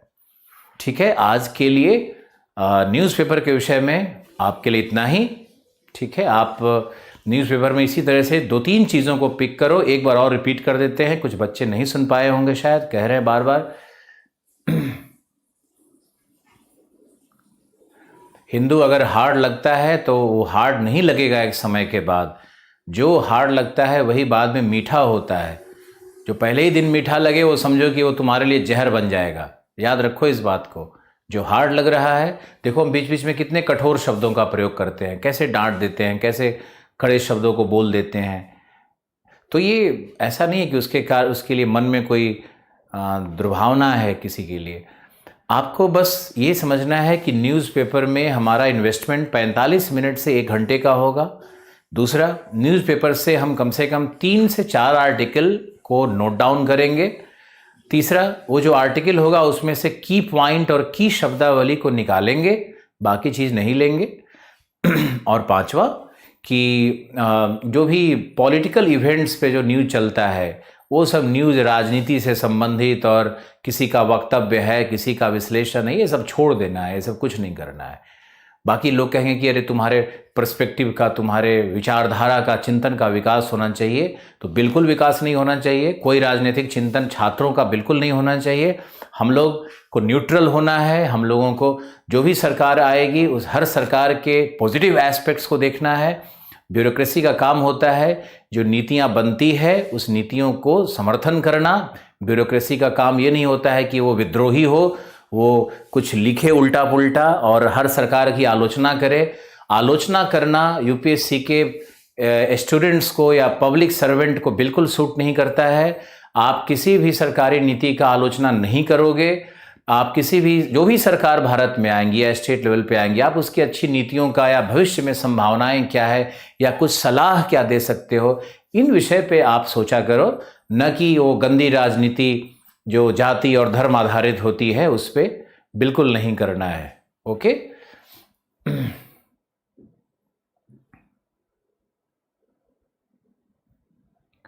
हाँ ठीक है, आपके करंट का पीडीएफ डाला जा चुका है। कुछ लोगों के वीडियो स्लो चलते हैं, क्या है प्रॉब्लम, वो तुम्हारा व्यक्तिगत प्रॉब्लम होता है, हमारे तरफ से डाला जा चुका होता है।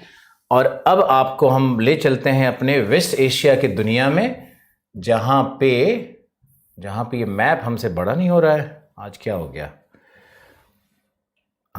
गया, इनको हम दोबारा देखते हैं तो शायद ये बड़ा हो जाए। अब ये बड़ा हो लेंगे।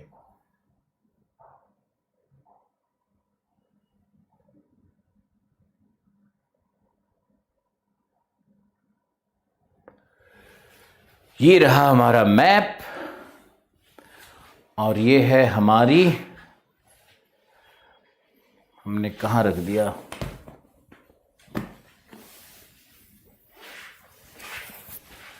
इंग्लिश न्यूज़पेपर नहीं पढ़ते, बिल्कुल न्यूज़पेपर पढ़ना सीख जाओगे।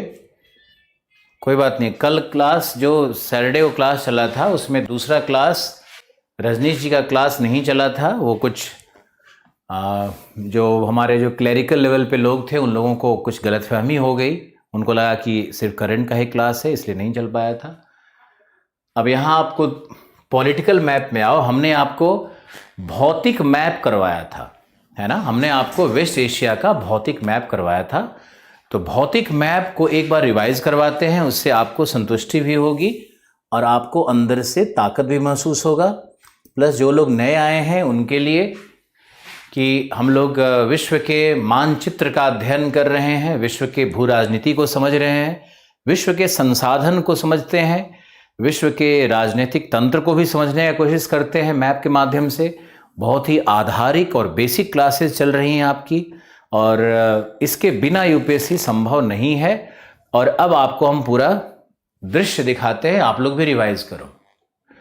ये वेस्ट एशिया का जो भौतिक मैप है उसको मैंने पिछले क्लास में करवाया था। और हिंदी न्यूज़पेपर तो मत पढ़ो, दैनिक जागरण लोग कहते हैं, लेकिन उसमें कुछ भी ऐसा आर्टिकल्स नहीं आता है। इंग्लिश से हिंदी में मयंक आप उसको नोट डाउन नहीं करो, उसको हिंदी में लिख लो ना, आप हिंदी ट्रांसलेट कर लो, दोनों भाषा में लिख लो,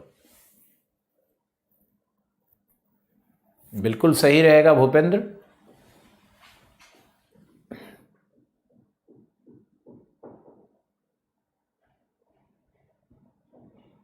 पीसीएस बैच को यूपीएससी में नहीं बदल रहे हैं। ओके,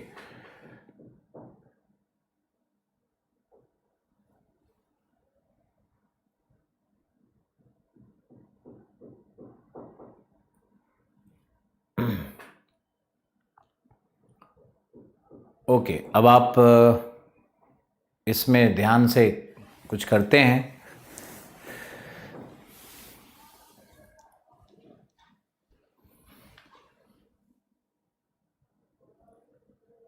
चलो लिखते हैं। देखो,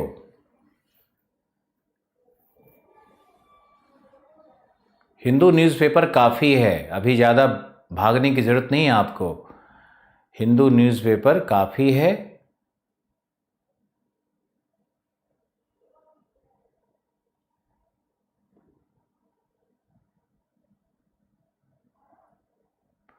ऐसे को आप हिंदी में लिख सकते हो।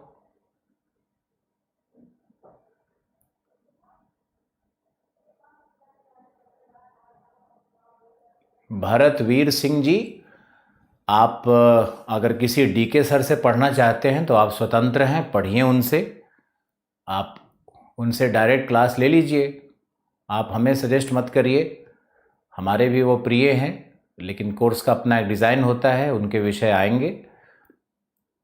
इस तरह का कोई राजनीति यहाँ मत करो हमारे साथ। एनवायरनमेंट का स्पेशल बैच होगा, इसी में होगा, भूगोल और आप मैगज़ीन इंग्लिश वाली अच्छी है, हिंदी वाली उतनी अच्छी नहीं है। हिंदी में अलग आर्टिकल आता है, इंग्लिश में अलग आर्टिकल आता है। अभी ज़्यादा भटकने की ज़रूरत नहीं है। तुम लोगों को ये समझना है कि जिस दिन तुमने समय को बचा लिया और समय को सही जगह निवेशित किया, उस दिन तुम अच्छा कुछ करने के मार्ग में चल निकलोगे। ओके, तो अभी ज़्यादा मैगज़ीन और ये सब कुछ पूछने की कोई ज़रूरत नहीं है। समय समय पर हम सबके विषय में बात करेंगे। एक दिन आपको समझाएंगे कि योजना मैगज़ीन कैसे पढ़ना है, और योजना मैगज़ीन में सिर्फ महीने में 2 दिन समय लगाना है, 28 दिन नहीं पढ़ते। ओके, बस आप आगे देखो। कोई प्रश्न मत पूछो योजना से और कुरुक्षेत्र से, ये सब सारे टीचर आएंगे, भाषण देंगे, आप सुनते रहोगे, ये भी पढ़ लो वो पढ़ लोगे। पागल मत बनो। जो जैसे बताया जा रहा है एक एक कदम फूंक फूंक करके काम करना है। लिखो, सॉरी, देखो एक बार फिजिकल मैप हम लोग करवाते हैं। सबसे पहले चलते हैं टर्की। टर्की के उत्तरी भाग में क्या है? उत्तरी भाग में एक पर्वत था जिसका नाम था कुजनेई एंडोलू। कुजनेई एंडोलू एक पर्वत है उत्तरी भाग में। और दक्षिणी भाग में क्या था? दक्षिणी भाग में था टॉरस पर्वत, TAURUS, कुजनेई एंडोलू और टॉरस। बीच में कौन सा पठार था? अनातोलिया।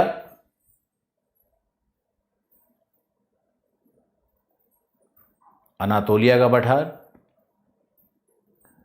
और टर्की के दक्षिण पूर्व भाग में एक लेक था। लेक का नाम क्या था? लेक वान। बस रिवाइज करना है आज थोड़ा सा।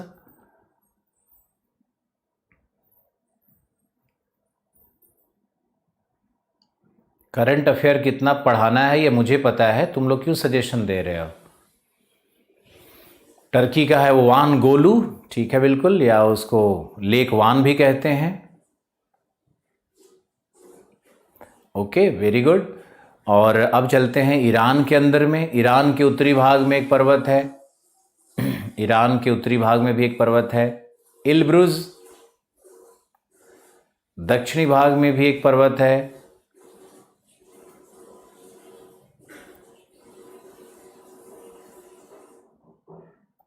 दक्षिणी भाग में भी एक पर्वत है। कौन सा है?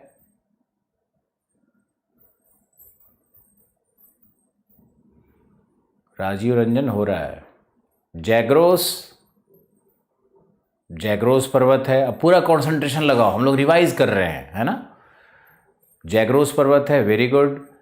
अब मुझे ये बता दो कि बीच में एक पठार है, उसका नाम है ईरानियन पठार, है ना। ईरानियन पठार में 2 मरुभूमि का नाम मैंने बताया था। पूर्व की तरफ है दस्ते लुत, पश्चिम की तरफ है दस्ते काबीर या ग्रेट सॉल्ट डेजर्ट।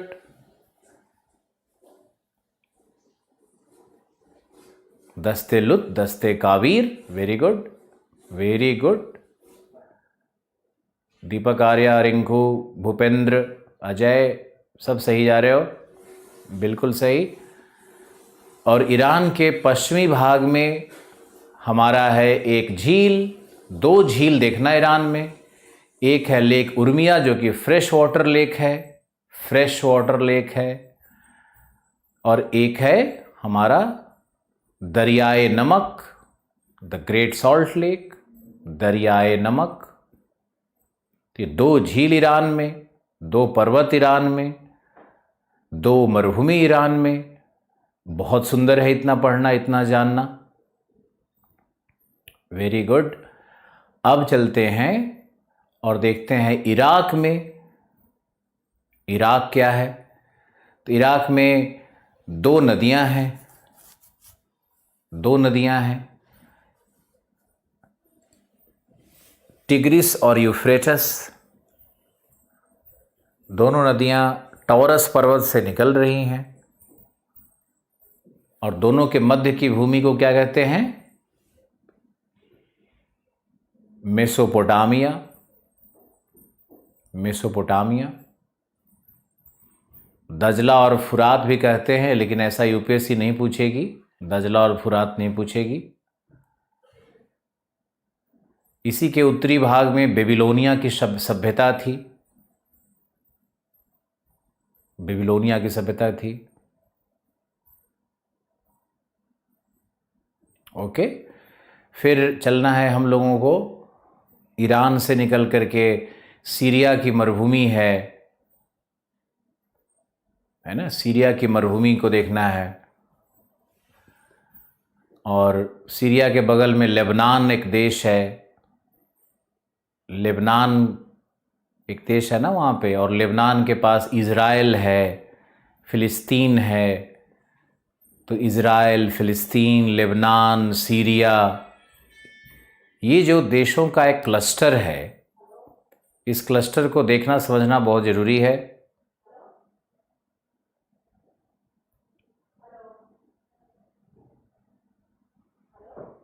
ठीक है, देशों का क्लस्टर एक देखना बहुत ज़रूरी है। और वहीं पे इज़राइल के बगल में जॉर्डन है ना, आपके एटलस में, वेस्ट एशिया वाले एटलस में शो कर रहा होगा। आदित्य बिल्कुल शो कर रहा है, जॉर्डन है। तो ये वहाँ पे देखना है आपको, कुछ छोटे छोटे देशों का एक क्लस्टर है, उसको देखना है। जॉर्डन नदी है, जॉर्डन नदी जा रही है गल्फ ऑफ अकाबा के अंतर्गत।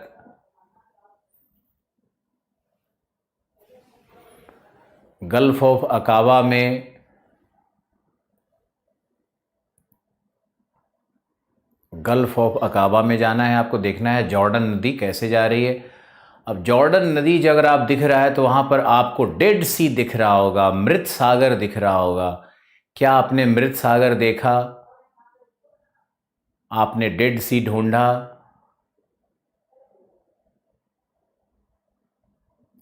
Okay, very good. आपको अगर डेड सी मिल जाता है तो ये बहुत मज़ा आएगा। आदित्य बिल्कुल शो कर रहा है। उर्मिया लेक जो फ्रेश वाटर का है वो टर्की में है या ईरान में है, एक बार कंफर्म करो तो, मुझे कंफ्यूजन हो रहा है शायद।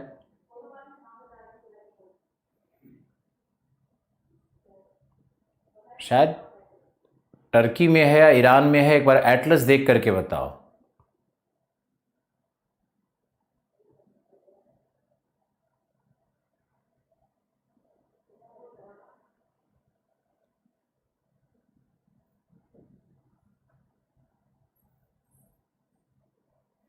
ये क्या हो रहा है? कुछ लोग टर्की लिख रहा है, कुछ लोग ईरान लिख रहा है।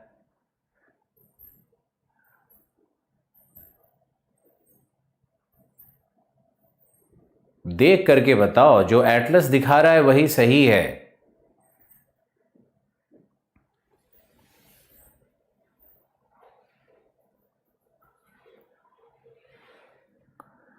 फिफ्टी % लोग ईरान लिख रहे हैं, 50% टर्की लिख रहे हैं।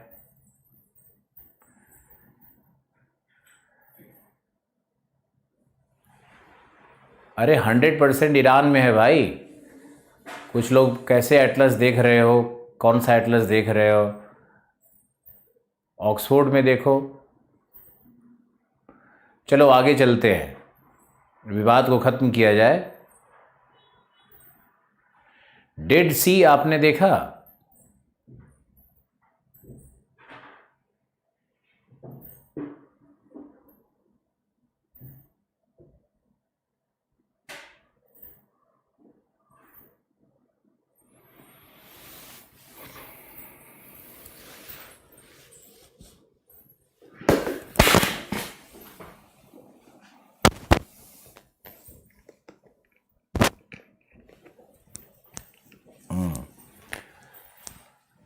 ओके,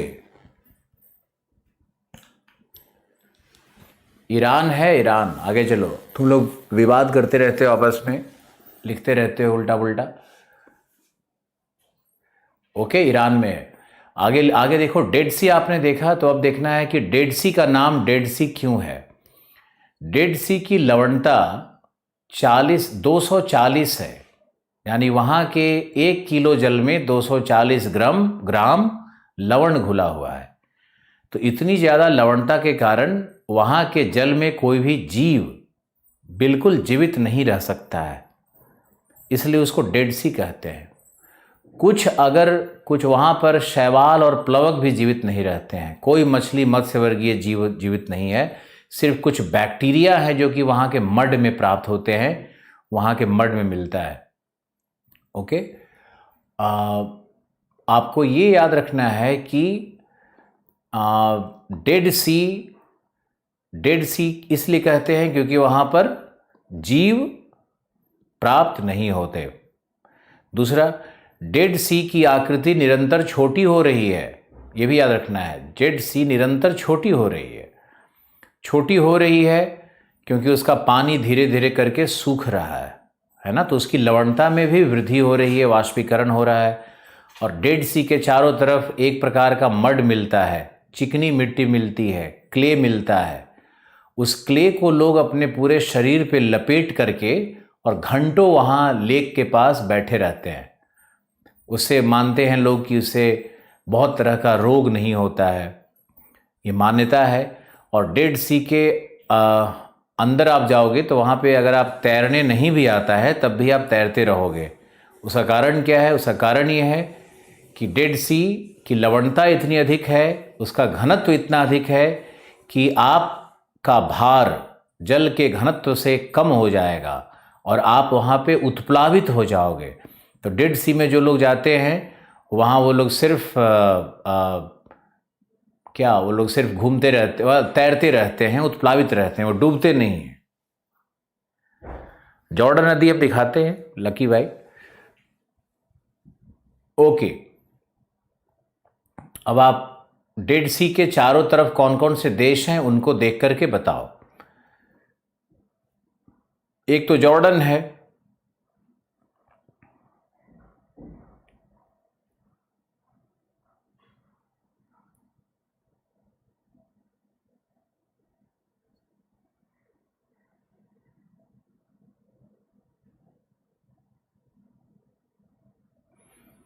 तो जॉर्डन है, जेरूसलम कोई देश नहीं है।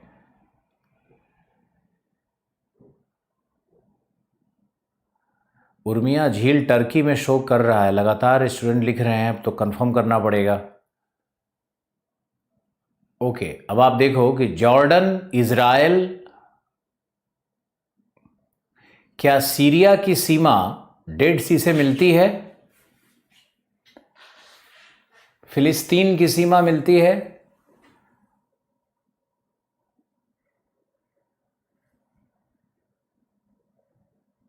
डेड सी लोएस्ट पॉइंट है, डेड सी लोएस्ट पॉइंट है।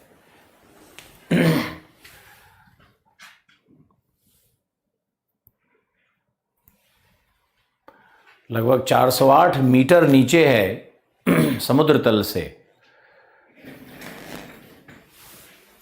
देखो ये जो गल्फ ऑफ अकाबा है, इसमें जो नदी आ रही है यही है तुम्हारी जॉर्डन रिवर, जो गल्फ ऑफ अकाबा में आ रही है, जॉर्डन रिवर है। और ये तुम्हारा जॉर्डन है, ये हमारा डेड सी का एरिया है ये। और डेड सी में इज़राइल, जॉर्डन, फिलिस्तीन ये देश आएंगे, सीरिया नहीं आएगा। जॉर्डन, फिलिस्तीन और सीरिया ये 3 देश आएंगे। बहुत अच्छा, ओके। अब चलते हैं हम लोग सऊदी अरेबिया में। तो सऊदी अरेबिया में 2 डेजर्ट था, याद होगा आपको, अन-नाफूद और रबल खाली। सीरिया नहीं होगा, अन-नाफूद और रब अल खाली, अन-नाफूद और रबल खाली, बिल्कुल सही। ये 2 विशाल डेजर्ट है। इसके साथ ही रेड सी के तट पर एक पर्वत था, असीरिया, असीर पर्वत, हिजाज और असीर। तो यहाँ पे देखो ये हिजाज पर्वत था और यहाँ पर ये असीर पर्वत है ना। यहीं पे देखो ये पवित्र स्थल मक्का या मेक्का, ये पवित्र स्थल मेक्का यहाँ पर है। मदीना उससे ऊपर है, यहाँ देखो मदीना है। तो मदीना और मक्का और जिद्दा यहाँ पे पोर्ट है, बहुत ही बड़ा और सामरिक और आर्थिक दोनों दृष्टिकोण से जिद्दा यहाँ पे बहुत ही एक शक्तिशाली बंदरगाह है, जहाँ पे यूनाइटेड स्टेट्स ऑफ अमेरिका ने सबसे बड़ा हवाई स्ट्रिप बना रखा है। तो जिद्दा पोर्ट टोटली अमेरिका के पास है, अमेरिका इसका यूज़ करता है ना। यहाँ देखो ये मैंने बताया था, ये है तुम्हारा रबल खाली डेजर्ट, और यहाँ पर लिखा नहीं है लेकिन हम लिख देते हैं अन-नाफूद डेजर्ट ऊपर में है। रियाद कैपिटल यहाँ पर है, सऊदी अरेबिया कैपिटल रियाद। तो ये सऊदी अरेबिया का पूरा दृश्य आप देखो। इज़राइल में अगर हम चलते हैं तो इज़राइल है इस तरह से बना हुआ,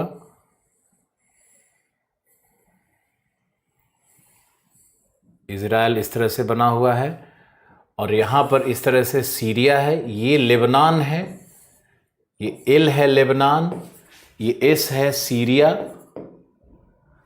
और ये है तुम्हारा इज़राइल, ये आई है इज़राइल, और इज़राइल के जस्ट बगल में यहाँ पे जे है जॉर्डन।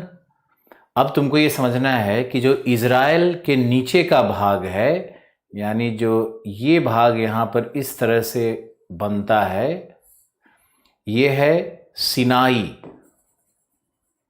ये सिनाई प्रायद्वीप है जो कि इजिप्ट का है, ये इजिप्ट का भाग है सिनाई, है ना। तो ये सिनाई है एशिया में, लेकिन अफ्रीकी महादेश के एक राष्ट्र इजिप्ट का भाग है। तो ये सिनाई है। अब यहीं पर ये जो पार्ट है यही गाजा स्ट्रिप कहलाता है, ये गाजा स्ट्रिप का भाग है।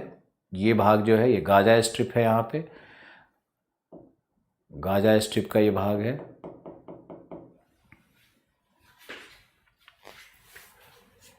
ये है तुम्हारा गाजा स्ट्रिप, ये यहाँ पे लिख लो गाजा स्ट्रिप है ये। और ये जो जॉर्डन नदी यहाँ पे आ रही है, जॉर्डन नदी जो रिवर है आर डॉट, तो ये जो भाग है यहाँ पर, ये भाग कहलाता है वेस्ट बैंक। ये तुम्हारा वेस्ट बैंक।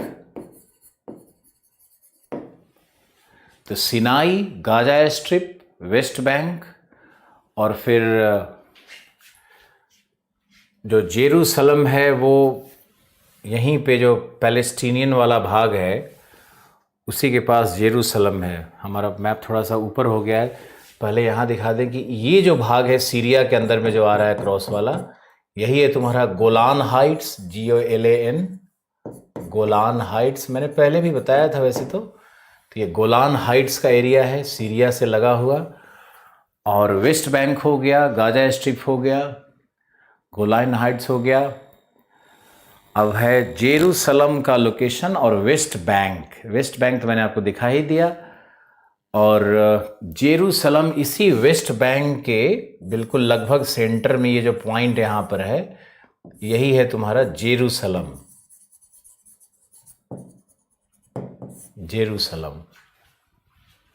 अब इज़राइल यहाँ पर एक देश है, आई जो मैंने लिखा है इज़राइल एक देश है। तो इज़राइल ने पहले सिनाई को भी, Gaza strip, West Bank, Golan Heights, ये सब पे कब्जा कर लिया था अपने एरिया के रूप में, लेकिन सिनाई को इजिप्ट को वापस दे दिया है, गोलान हाइट्स को सीरिया को वापस दे दिया है एक समझौते के तहत। उसके बाद ये फिलिस्तीन के साथ इसका वेस्ट बैंक पे और गाजा स्ट्रिप पे कंट्रोवर्सी जारी है। और वेस्ट बैंक तो सबसे ज़्यादा विवाद का विषय यही दोनों रह गया है। इसका क्या समाधान निकलेगा भविष्य के गर्भ में है। ओके।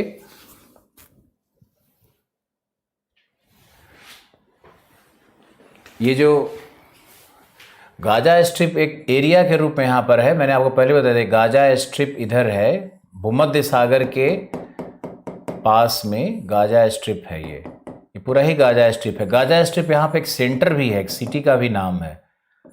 गाजा स्ट्रिप एक शहर है जो कि इधर है, थोड़ा सा तट से हट कर के है।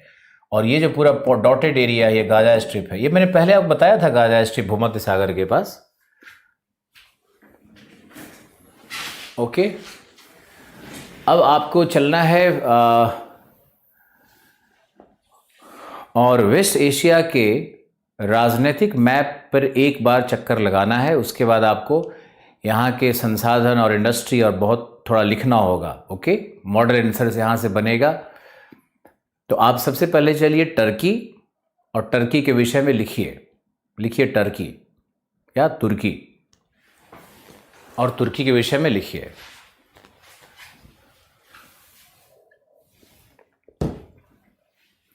लिखो टर्की को, टर्की यहां पे है,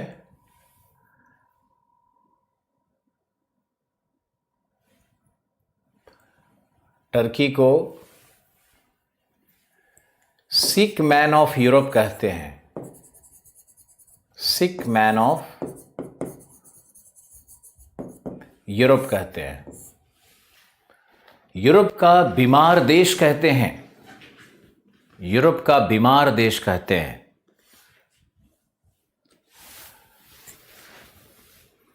यूरोप के क्यों कहते हैं? लिखो क्यों कहते हैं, कारण।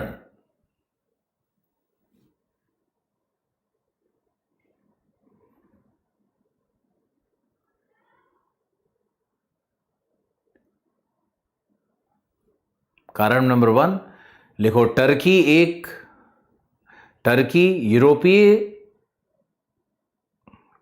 टर्की यूरोपीय महादेश में 10%, जबकि एशिया महादेश में 90% से अधिक अवस्थित है।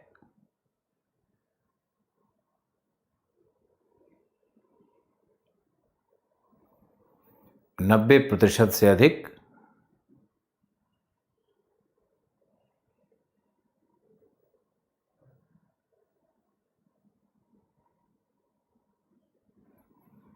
एशिया में है। दूसरा, यूरोप में धर्मनिरपेक्ष राष्ट्र हैं, जबकि टर्की में इस्लामिक स्टेट है।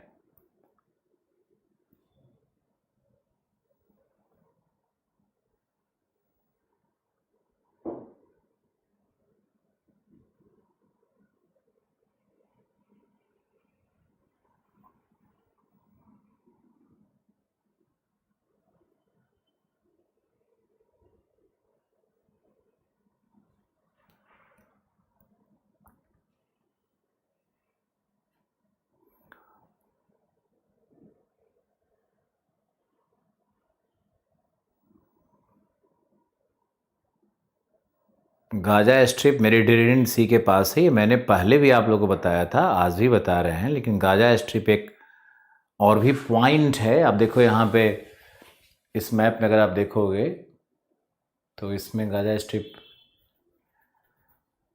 कहीं तो दिया था शायद।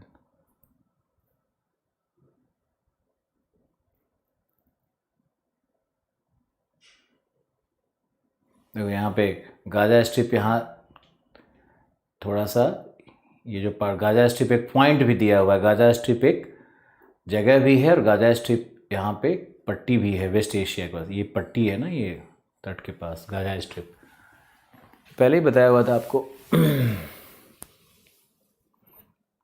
हाँ, फिर लिखो, फिर देखो आप, सिक मैन ऑफ यूरोप क्यों कहते हैं? क्योंकि वो धर्मनिरपेक्ष राष्ट्र नहीं है। तीसरा लिखो, वहाँ की आर्थिक, वो आर्थिक रूप से यूरोप से पिछड़ा है। आर्थिक रूप से यूरोप से पिछड़ा है। लेकिन जो सबसे मूल कारण है वो क्या है, अब बताते हैं। साइप्रस साइप्रस जो एक यहाँ देश है जिसकी राजधानी निकोसिया है, तो साइप्रस के उत्तरी भाग पर टर्की ने कब्जा कर रखा है। साइप्रस के उत्तरी भाग पर टर्की ने अपना उपनिवेश बना रखा है। इस कारण से भी यूरोपियन यूनियन टर्की का विरोध करती रही है पारंपरिक रूप से कि साइप्रस के इस भाग को आप छोड़ दो, है ना। तो ये भी एक विवाद का विषय है। नॉर्दर्न साइप्रस की जो समस्या है आपको आईआर में लोग पढ़ाएंगे। ओके, इसके बाद आपको चलना है अब टर्की के, लिखो अगला टर्की के बारे में इंफॉर्मेशन है कि कैपिटल अंकारा है, सबको मालूम है। यहाँ इस्तांबुल जो मैंने आपको बताया था, इस्तांबुल, यहाँ देखो इस्तांबुल सिटी बॉस्फोरस स्ट्रेट के पास, यहाँ पर इस्तांबुल है, बॉस्फोरस स्ट्रेट है, और ये जो है ये सी ऑफ मारमारा है। यहाँ जो सी ऑफ मारमारा आप देख रहे हो, उसके बाद ये है हमारा डार्डेनलिस,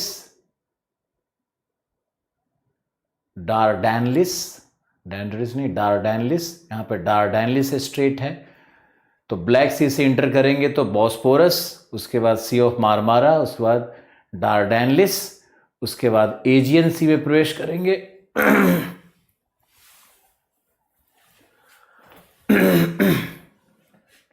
तो ये जो इस्तांबुल है ये डिवाइडेड सिटी है, दो भाग में बटा हुआ है, थोड़ा सा यूरोप, थोड़ा सा मैंने कल आपको बताया था।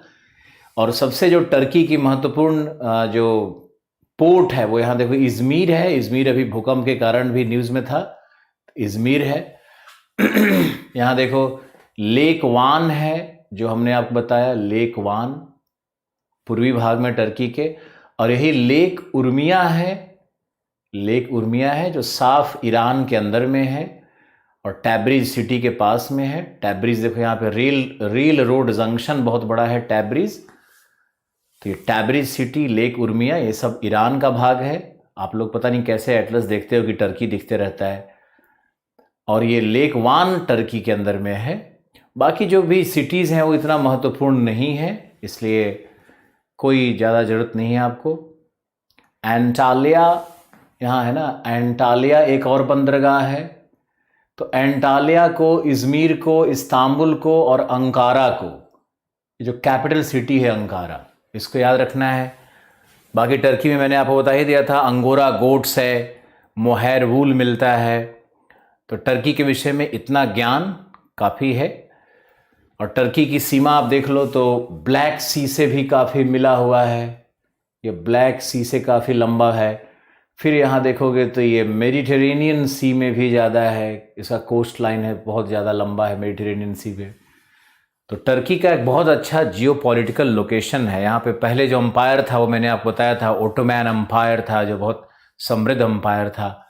उसका विनाश अबू बकर ने कैसे किया था वो, तो एक बड़ा महान सिविलाइजेशन का पार्ट टर्की रहा है। ओके, अब आप लोगों को चलना है ईरान के अंदर में। तो ईरान में आप आइए, अब ईरान के विषय में कुछ बताएंगे आपको। देखो ईरान का टाइटल बनाओ ईरान का। ईरान में पूर्वी भाग में जहेदान है, ये देखो ये रहा जहेदान, पहला सिटी जहेदान लोकेट करना है। यहीं पे रेलवे जंक्शन बन रहा है, ये जो भारत भी यहीं से कनेक्ट होगा। तो जहेदान रेलवे जंक्शन बन रहा है। यहाँ पर आप लिखते जाओ, जहेदान रेलवे जंक्शन के रूप में डेवलप हो रहा है, जो कि साउथ एशिया को जोड़ेगा वेस्ट एशिया से। और जहेदान जाकर के जुड़ा हुआ है किरमान, इप्सान, अराक और फिर तेहरान भी इससे जुड़ा हुआ है। लेकिन ये जाकर के सीधे टैब्रिज में मिलता है, ये टैब्रिज में मिलता है। और टैब्रिज से जाकर के फिर ये येरेवान और आगे जाएगा ये रेल मार्ग। तो भारत से आप ट्रेन पकड़ करके यूरोप भी जा सकते हो। ये पहले से ही ट्रेन यहाँ पे कंस्ट्रक्टेड है, जहेदान टू टैब्रिज ट्रेन रेल मार्ग बना हुआ है। समस्या है ये पाकिस्तान के बीच में, तो रेल मार्ग भारत पाकिस्तान से जुड़ा हुआ है, लेकिन आगे उस रेल को जोड़ने की बात चल रही है। तो जहेदान टू टैब्रिज, जो लेक उर्मिया के पास है टैब्रिज, ये बहुत दो इंपॉर्टेंट रेलवे जंक्शन है वहाँ का, इसको याद रखना है। यहाँ दिख रहा है मुझे किरमान। अब किरमान के विषय में आपको बताना बहुत ज़रूरी है। पश्चिम एशिया में कई सभ्यताओं और कई धर्म पहले हुआ करते थे। तो यहाँ पर ये जो किरमान है, ये किरमान, और एक सिटी और यहाँ पर है येज़्ड, YEZD, आपको लिखना है। ये दोनों जो सिटीज़ हैं ये सिटीज़ बहुत ही महत्वपूर्ण है ऐतिहासिक रूप से, क्योंकि ये सेंटर थे जोरेस्ट्रियनिज्म का। ये जो एंशिएंट सिविलाइजेशन था उसका एक कल्चरल हार्ट था, सांस्कृतिक केंद्र था। इसको ऐसे लिख लो, ये सांस्कृतिक केंद्र था किरमान और येज, ये दोनों सेंटर था। जरथुष्ट्र आपने सुना होगा, जरथुष्ट्र धर्म था। और यहाँ पर जो ज़ेंदा अवस्था जो धर्म ग्रंथ लिखी गई थी वो किरमान में ही लिखी गई थी। तो किरमान एक ऐतिहासिक केंद्र है। यहाँ पर किरमान और येज दो नगरों को जानना है, आपने लिख लिया होगा। यहाँ पे देखो है शिराज। शिराज को कहते हैं cultural capital of Iran. Siraj कहलाता है cultural capital of Iran. Iran का कल्चरल कैपिटल है शिराज। तो ये शिराज को भी याद रखो, शिराज है कल्चरल कैपिटल, ईरान का सांस्कृतिक राजधानी है शिराज, कल्चरल कैपिटल। तो ये हमारा शिराज हो गया। अब ईरान में हम लोग देखते हैं तो तेहरान वहाँ की कैपिटल हो गया, ये तेहरान कैपिटल है। अब देखते हैं कि तेल के कुआं कहाँ कहाँ हैं, सबसे अधिक तेल कूप कहाँ मिलते हैं, तेल कूप के भंडार कहाँ कहाँ पे हैं। तो हम लोग अब तेल कूप के भंडार को देखेंगे। तो सबसे पहले तो ये है बंदर अब्बास, पूरे पर्सियन गल्फ वाला जो एरिया है, बंदर अब्बास, बुशेर और आबादान, ये तीन सबसे बड़ा सेंटर है पेट्रोलियम का। आबादान, बुशेर और बंदर अब्बास, ये आपको याद करके रखना होगा। और पूरी दुनिया का लगभग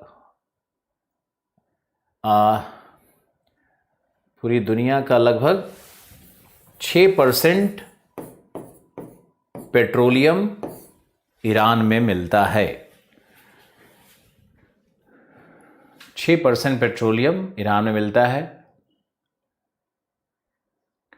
ईरान में 1978-79 में एक घटना घटी। इस घटना को कहते हैं इस्लामिक रेवोल्यूशन। 78-79 में एक घटना घटी थी, उसका कहते हैं इस्लामिक रेवोल्यूशन, इस्लामिक क्रांति यहाँ पे हुई। और यहाँ के जो धर्म गुरु थे खुमैनी ने यहाँ के शासन पे कब्जा कर लिया। अब इसको समझना है कि ईरान पे जो धार्मिक धर्मावलंबी हैं, जो धार्मिक गुरु हैं, वो ईरान पे शासन करते हैं। और पूरा मिलिट्री कमांड, सैन्य शक्ति धर्मगुरु के हाथ में चला गया। इसका मतलब यह है कि भारत में अगर शंकराचार्य, चारों मठ के शंकराचार्य जो हैं उसमें से एक श्रेष्ठ मठ माना जाता है, तो हमारे यहाँ शंकराचार्य अगर हमारे आर्मी का नेतृत्व करें, यही कहानी ईरान की है। लोगों को अपने विषय में जब ये चीज़ें समझ में आने लगती है कि भाई हमारे यहाँ शंकराचार्य का रूल हो जाएगा तो कैसा होगा, तब उनको ये उसी आधार पे समझना चाहिए कि ईरान में सही हो रहा है या गलत हो रहा है, न कि अंधे की तरह और न कि बिल्कुल किसी भावनात्मक व्यक्ति की तरह सोचना चाहिए। क्योंकि धर्म गुरु आकर के क्या समझाएंगे आपको, वो न्यूक्लियर साइंस डेवलप करवाएंगे, वो अन्न का उत्पादन हो रहा है, उस पर टैक्स लेंगे, वो सब करेंगे, वो सब, लेकिन वो कोशिश यही करेंगे कि जो हजारों साल पहले किताबें लिखी गई है उसी के शब्द को कैसे स्थापित करें, क्योंकि उनके अनुसार वही सबसे स्वर्णिम शब्द होता है। लेकिन ऐसा होता नहीं है। जैसे जैसे साइंस बदलते जा रहा है वैसे वैसे सब कुछ चेंज होते जा रहा है, और हर कॉन्सेप्ट, जो धर्म की बातें, हर धर्म में जो चीज़ें हैं वो धीरे धीरे सब ध्वस्त होते जा रही हैं। अब ये बात अंधों को समझ में नहीं आती है, क्या करोगे। 78-79 इस्लामिक रिवॉल्यूशन, और वहाँ पे आयतुल्ला खुमैनी के पास पावर चला गया। आज भी ईरान एक इस्लामिक स्टेट है। अब ईरान में जो मुस्लिम रहते हैं वो शिया हैं। आपको बेसिक ये सब ध्यान में रखना है। ईरान शिया मेजॉरिटी का है। शिया और सुन्नी दो सेक्ट होते हैं ना इस्लाम में, तो शिया लोग हैं ईरान में, शिया धर्म को मानने वाले लोग हैं। और इराक जो यहाँ पर है यह भी शिया है, यह भी शिया है। कुछ लोग सोचते हैं कि इराक सुन्नी होगा, बिल्कुल नहीं। जो अरब है ये सुन्नी है, लेकिन शिया मेजॉरिटी है इराक में भी और ईरान में भी। ये पूरा शिया का बेल्ट है, ये पूरा शिया का बेल्ट है। सीरिया के भी बड़े भाग में शिया रहते हैं। ओके, तो ये ईरान शिया डोमिनेटेड पॉपुलेशन है यहाँ पर।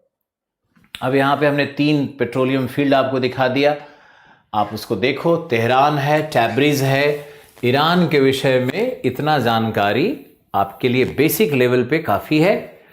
ईरान पेट्रोलियम के कारण रिच बना हुआ है, उसके पास संसाधन है, वो एक्सपोर्ट करता है, भारत को एक्सपोर्ट करता है बड़ी मात्रा में, और उसके कारण उसका जो अंतर्राष्ट्रीय करेंसी उसके पास बहुत रहता है, डॉलर्स बहुत रहता है। तो और ईरान में देखोगे तो पर कैपिटा इनकम भी लगभग $10,000 प्रति व्यक्ति के आसपास में पर कैपिटा इनकम भी ईरान का बनता है।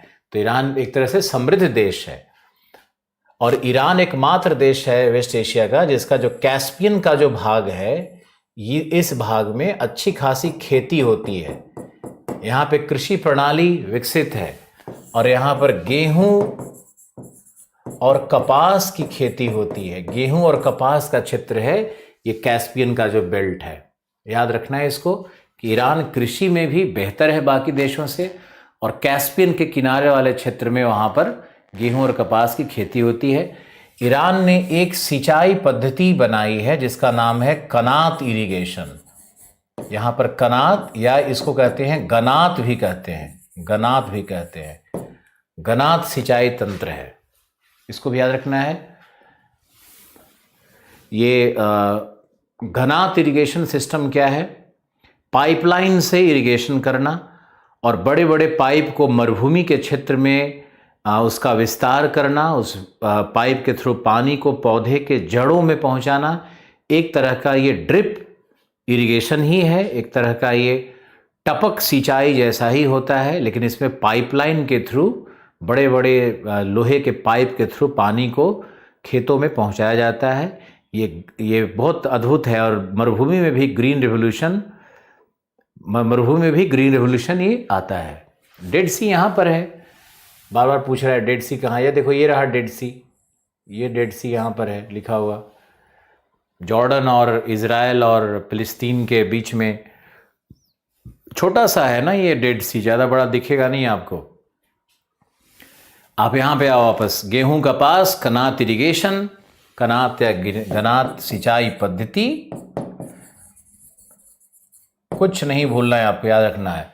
अब इस सिंचाई पद्धति के विषय में आपको हम बताते हैं और डिटेल से।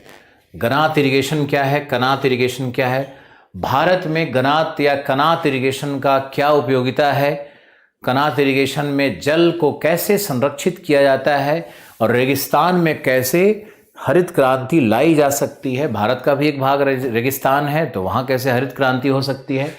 तो आपको इस विषय में थोड़ा एक एग्जाम्पल और दे देते हैं। आपने इज़राइल का नाम तो सुना होगा। तो इज़राइल एक ऐसा देश है जहाँ के पश्चिमी भाग में मरुभूमि थी जिसका नाम है नुगेव डेजर्ट। ये नुगेव डेजर्ट है इज़राइल के पश्चिमी भाग में। ये हमारा इज़राइल है, तो इज़राइल के पश्चिमी भाग में, ये तो गाजा स्ट्रिप था, ये इज़राइल के पश्चिमी भाग में ये नुगेव डेजर्ट है। यही निगेव डेजर्ट है। जॉर्डन से जहाँ सीमा सटती है वहाँ NUGEV निगेव डेजर्ट था।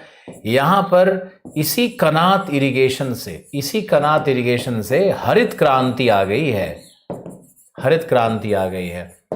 और यहाँ पे इज़राइल में अन्न का उत्पादन और चारों तरफ हरियाली बिल्कुल फैली हुई और अद्भुत देश है इज़राइल, खूबसूरती में और लोगों के एटीट्यूड में और टेक्नोलॉजी में, हर चीज़ में इज़राइल। मुश्किल से यहाँ पर इतने बड़े इज़राइल में 55 लाख यहूदियों की जनसंख्या है और इतने छोटे से स्ट्राइप में फ़िलिस्तीनियों की जनसंख्या जो कि अरब मूल के हैं, अरब मूल के फ़िलिस्तीनियों की जनसंख्या बहुत बढ़ गई है, इजरायलियों से ज़्यादा इनकी जनसंख्या हो चुकी है।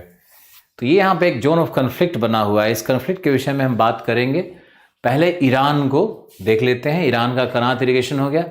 अब हम लोग चलते हैं ईरान के बाद इराक के अंदर में चलते हैं। इराक भी बहुत इम्पोर्टेंट देश है वेस्ट एशिया का, और इराक में एक सद्दाम हुसैन हुआ करते थे। अगर आप लोगों को याद हो तो सद्दाम हुसैन भारत के अच्छे मित्र थे और इराक भारत के लिए काफ़ी फेवरेबल स्टेट रहा है, शुरू से रहा है। चूँकि इराक का जो गठबंधन है ना, वो रूस के साथ रहा है, पहले भी रहा है, रूस के साथ जुड़ा हुआ इराक देश रहा है। तो इराक, रूस, भारत ये सब एक गठबंधन बना करके जो रसियन फेडरेशन था, जो कि USSR कहलाता था, उस समय की एक कहानी है। अब देखो यहाँ पे इराक के विषय में समझने की कोशिश करो कि इराक का एक बड़ा भूभाग है, लेकिन तट के पास आने के बाद जैसे ही तट पे पहुंचोगे तो यहाँ पे इराक बिल्कुल छोटा सा हो जाता है। यानी कि पर्शियन गल्फ में इराक का जो रास्ता है वो बिल्कुल बंद है और छोटा सा भाग है यहाँ पे। ये देखो बस पॉइंट है जहाँ पे वो पानी को टच कर रहा है, पर्शियन गल्फ को टच कर रहा है। तो अगर यहाँ पे ये सद्दाम हुसैन साहब है, मान लिया सद्दाम हुसैन साहब हैं ये, तो ये सोचते रहते थे कि भाई अगर ईरान का ये आबादान पार्ट हमारे कब्जे में आ जाए और कुवैत का ये भाग हमारे कब्जे में आ जाए तो पहला काम क्या होगा कि पर्शियन गल्फ का एक बड़ा क्षेत्र हमको मिल जाता है, जो कि विश्व व्यापार में बहुत मदद करेगा। पहला उद्देश्य था सद्दाम हुसैन का। दूसरा ये था कि कुवैत के पास दुनिया का कुवैत के पास 9%, इतना छोटा सा देश है और 9% इसके पास पेट्रोलियम है, और आबादान के पास भी दुनिया का, ईरान का लगभग सारा पेट्रोलियम, 60% पेट्रोलियम उसके आबादान में ही मिलता है।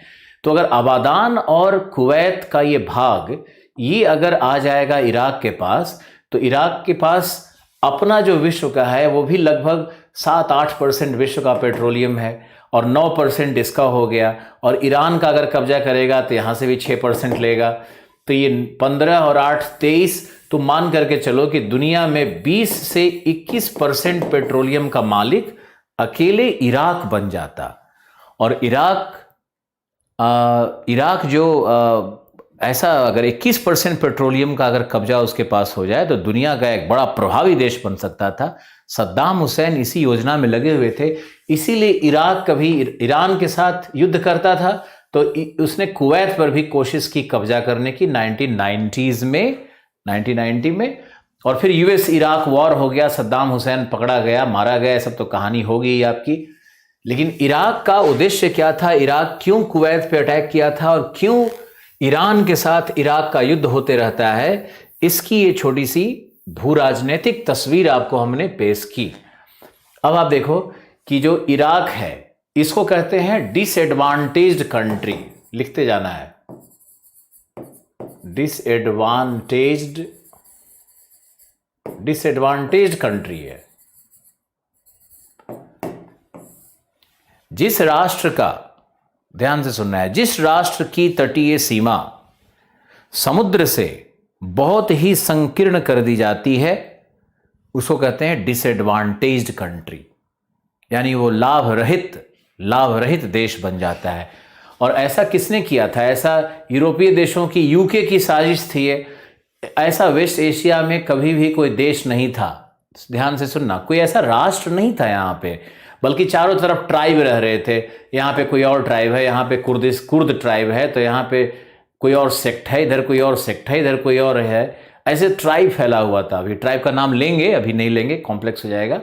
तो जैसे यहाँ पे बद्दू ट्राइब है, मान लो सऊदी अरब, तो बद्दू ट्राइब यहाँ पे रह रहा है, असी ट्राइब यहाँ पे रह रहा है, तो इस तरह से कुर्द ट्राइब यहाँ पे रह रहा है, तो ये हमास यहाँ पे रहता है फिलिस्तीन के पास। तो ये सब बहुत सारा ट्राइबल ग्रुप है जो इसमें रहता है। तो यूरोपीय देशों ने क्या किया कि उन्होंने क्या किया कि देखा कि कैसे बांटा जाए इसको राष्ट्र के रूप में। उसने अरब काट दिया, इराक काट दिया, ईरान काट दिया। अब इराक काटने के क्रम में उसने जानबूझ करके आबादान को ईरान में दे दिया और कुवैत को अलग राष्ट्र बना दिया। इसलिए बना दिया क्योंकि एक ही जगह अगर तेल का कंसंट्रेशन हो जाएगा, सारी भू राजनीति तो तेल पे आधारित है। इराक के पास अगर इतना सारा तेल आ जाता तो इराक तो बहुत पावरफुल नेशन बन जाता। तो इराक के अगेंस्ट कहीं ना कहीं यूरोपियन कॉन्स्पिरेसी भी हुई है और इसीलिए इराक डिसएडवांटेज कंट्री के रूप में अभी भी मिलता है। लेकिन अब तो जैसे देश बन चुका है, सीमाएं निर्धारित हो चुकी है, वैसे ही प्रयास करना चाहिए सबको कि उसी में खुश कैसे रहें। और फिर भी इराक के पास बहुत तेल है। अब हम लोग देखते हैं इराक की राजधानी और इराक के प्रमुख नगर, इराक के कृषि, इराक के संसाधन। तो इराक की राजधानी देखो यहाँ बगदाद, जो कि टिग्रिस रिवर पे है, कैपिटल सिटी टिग्रिस रिवर पर है। यहां से देखिए ये हमारा रहा टिग्रिस। टिग्रिस पे दो बहुत इंपॉर्टेंट सिटीज हैं, दो बहुत इंपॉर्टेंट सिटीज हैं। सबसे पहला है बगदाद और दूसरा है मोसूल, जिसपे आईएस ने कब्जा कर लिया था। आपको याद होगा कि मोसूल सीरिया से लगता हुआ है लगभग। तो ये टिग्रिस पे दो सिटीज है, मोसूल और बगदाद, ये दो आपको याद रखना है। मोसूल भी तेल का, किरकुक और मोसूल दो यहां पे तेल के सबसे बड़े केंद्र है। देखो यहां किरकुक दिखा हुआ है। तो ये जो भाग है ना इराक का जो उत्तरी भाग है उसमें तेल भरा हुआ है। इराक के उत्तरी भाग में तेल भरा हुआ है, जहां पे किरकुक और मोसूल, टिग्रिस वैली पे है मोसूल, वहां पे मिलता है। तो तेल का उत्तरी भाग में एक बड़ा केंद्र है मोसूल और किरकुक, जो आप याद लिखोगे। और आरबिल भी है, यहां भी तेल है। तीन तेल के केंद्र यहां मिलेंगे आपको। उसके बाद आपको चलना है नीचे वाले भाग में। मैंने आपको पहले ही बताया था कि यूफ्रेटस नदी, जो यूफ्रेटस नदी ये आ रही है, ये मिलती है अल बसरा पे। यहां देखो अल बसरा है, ये है अल बसरा। तो अल बसरा पे आबादान से जस्ट बगल में है, यहाँ डेल्टा बन रहा है। तो ये जो डेल्टा क्षेत्र है उसको भी अल बसरा ही कहते हैं। और अल बसरा पे दोनों नदियों का संगम है और अल बसरा भी तेल का एक बड़ा केंद्र है। जहां पे टिक मार्क कर दिया, ये सब तेल का केंद्र हो गया। तो ये Al Basra, Baghdad, Kirkuk, Erbil, Mosul, Kirkuk, Mosul, Erbil, ये तीनों नॉर्थ का। ये बहुत इंपॉर्टेंट है, यहां पर शो नहीं कर रहा है, लेकिन यूफ्रेटस नदी पे यहां पे आओगे तो यहां पर अल हिंदिया है। अल हिंदिया पे एक बना हुआ है, अल हिंदिया पे एक बना हुआ है क्या बोलते हैं, डैम बना हुआ है, रिजर्वायर है वहां पे। अल हिंदिया पे एक डैम बनाया गया है जो कि इराक के लगभग मध्य भाग में है, पानी के सप्लाई के लिए, एग्रीकल्चर के लिए। ओके। और ये मैंने बताया था दोनों नदी के बीच का भाग मेसोपोटामिया है। ओके। अब फिर इसमें जो इराक का पश्चिमी भाग है, ये पूरा मरुभूमि है, ये पूरा मरुभूमि का भाग है। ये सब सीरियन डेजर्ट का ही भाग है, ये पूरा मरुभूमि का भाग है इराक का ये। तो ये भाग महत्वपूर्ण नहीं है इराक का। इराक का भाग वही नदी वाला और नॉर्थ की तरफ ईरान की तरफ वाला भाग सब इंपॉर्टेंट है। कृषि कहाँ होता है, तो आप यहाँ आइए अल बसरा क्षेत्र में, जहाँ नदियों का संगम हो रहा है। तो अल बसरा में सबसे इंपॉर्टेंट फसल है डेट, यानी खजूर का खेती होता है। और यहाँ पर होता है कॉटन, और यहाँ पर होता है वीट। ये तीन फसल इस डेल्टा क्षेत्र में होते हैं और नदी घाटी में भी होता है, अल हिंदिया क्षेत्र में भी होता है। तो ये तो है आपका इराक का कहानी। तो टर्की, ईरान और इराक, ये तीन क्षेत्रों को हमने अभी तक देखा है। और कुवैत देखते हैं। कुवैत एक छोटा सा यहाँ पे राष्ट्र है। कुवैत की राजधानी क्या है, कुवैत सिटी। तो कुवैत की राजधानी भी कुवैत ही है। और ये देखो बहुत छोटा सा, लेकिन इसका तट रेखा काफी अच्छा बड़ा बना हुआ है। यहाँ देखो ये तट रेखा, ये जो डॉटेड है ना, ये पूरा कुवैत में जो तेल का कुआं है, जो सबसे बड़ा तेल का कुआं है, उसका नाम याद रखो। यह है बुरान ऑयल फील्ड्स। ये बुरान ऑयल फील्ड्स कुवैत में है। और कुवैत का कोई सिग्निफिकेंस बहुत ज़्यादा नहीं है, लेकिन यहाँ पर अर्बनाइजेशन 90% है और पर कैपिटा इनकम यहाँ पर $50,000 पर कैपिटा है। बहुत ही अमीर देश है कुवैत। पर्शियन गल्फ पे अवस्थित है और इसकी सीमा सट रही है इराक से और सऊदी अरेबिया से। याद रखना, इराक और सऊदी अरेबिया से इसकी सीमा सटेगी। पर्शियन गल्फ का देश है, बुरान ऑयल फील्ड्स है। दुनिया में इसके पास लगभग 9% पेट्रोलियम है कुवैत के पास। तो ऑयल फील्ड याद रखना है आपको। पर्शियन गल्फ के पास ही आप देखोगे तो सारा पेट्रोल है। बंदर अब्बास, बुशेर, आबादान, अल बसरा, कुवैत, और यहाँ नीचे आओगे तब भी पूरा अबू धाबी से लेके पूरा ये बेल्ट, ये पूरा एरिया ही जो सराउंडिंग है ना पर्शियन गल्फ का, ये समझो तेल से भरा हुआ है। क्यों है यहाँ पर तेल, यहीं पर तेल क्यों मिल रहा है, इसके विषय में हम बात करेंगे। आज नहीं, नेक्स्ट क्लास में करेंगे, कल करेंगे आपसे बात। आज बस इतना ही। सद्दाम हुसैन वहाँ का एक रूलर था जो कि तानाशाह था। सद्दाम हुसैन थे सुन्नी मुस्लिम, ऐसे समझना होगा। सद्दाम हुसैन सुन्नी मुस्लिम थे और इराक की जो मूल जनसंख्या है वो शिया है। तो सुन्नी माइनॉरिटी होते हुए भी वहाँ के सत्ता पर काबिज था और उसने शिया लोगों के प्रति अत्याचार भी बहुत किया। और शिया में जो भी नेता उभरता था उसको, उसका एक मंत्री था केमिकल अली, कमांडर था। तो केमिकल अली क्या करता था कि शिया के जो मुस्लिम नेता उत्पन्न होते थे, अपना मांग डिमांड करते थे, उनको केमिकल से मार दिया करता था, इसलिए उसका नाम था केमिकल अली। और बहुत सारे बायोलॉजिकल वेपन बनाने की भी बात चली थी कि ईरान ने बायोलॉजिकल वेपन्स बना रखे हैं, न्यूक्लियर वेपन्स बना रखे हैं। लेकिन अमेरिका के आक्रमण के बाद ये पता चला कि वहाँ कुछ नहीं था और ऐसे ही बस एक राजतंत्र चल रहा था सद्दाम हुसैन का। और सिर्फ हेरम में बहुत सारी खूबसूरत स्त्रियां लाखों की संख्या में मिलीं और कुछ नहीं मिला, जैसा कि रिपोर्ट या अफवाहें आती थी उसके विषय में। शायद नॉर्थ कोरिया का भी यही कहानी है, लेकिन नॉर्थ कोरिया एक न्यूक्लियर नेशन है और एक रॉग नेशन है। रॉग मतलब दुष्ट नेशन है और उस पर हाथ डालने का मतलब होता है कि कहीं ना कहीं आप उसके बाद उसका मतलब होता है कि कुवैत एकमात्र देश होगा जहां 2022 में पहली बार चुनाव होंगे। तो मैंने आपको बताया कि वहां कुवैत काफ़ी उन्नत राष्ट्र है और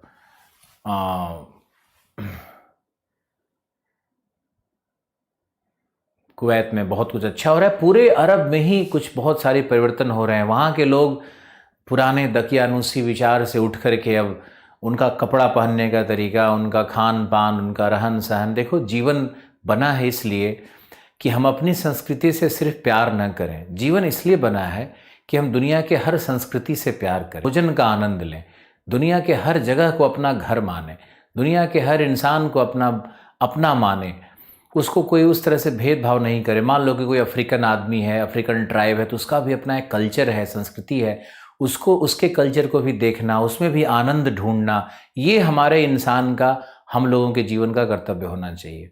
न कि ये होना चाहिए कि हम अपने को श्रेष्ठ माने, दूसरे को घृणा की दृष्टि से देखें।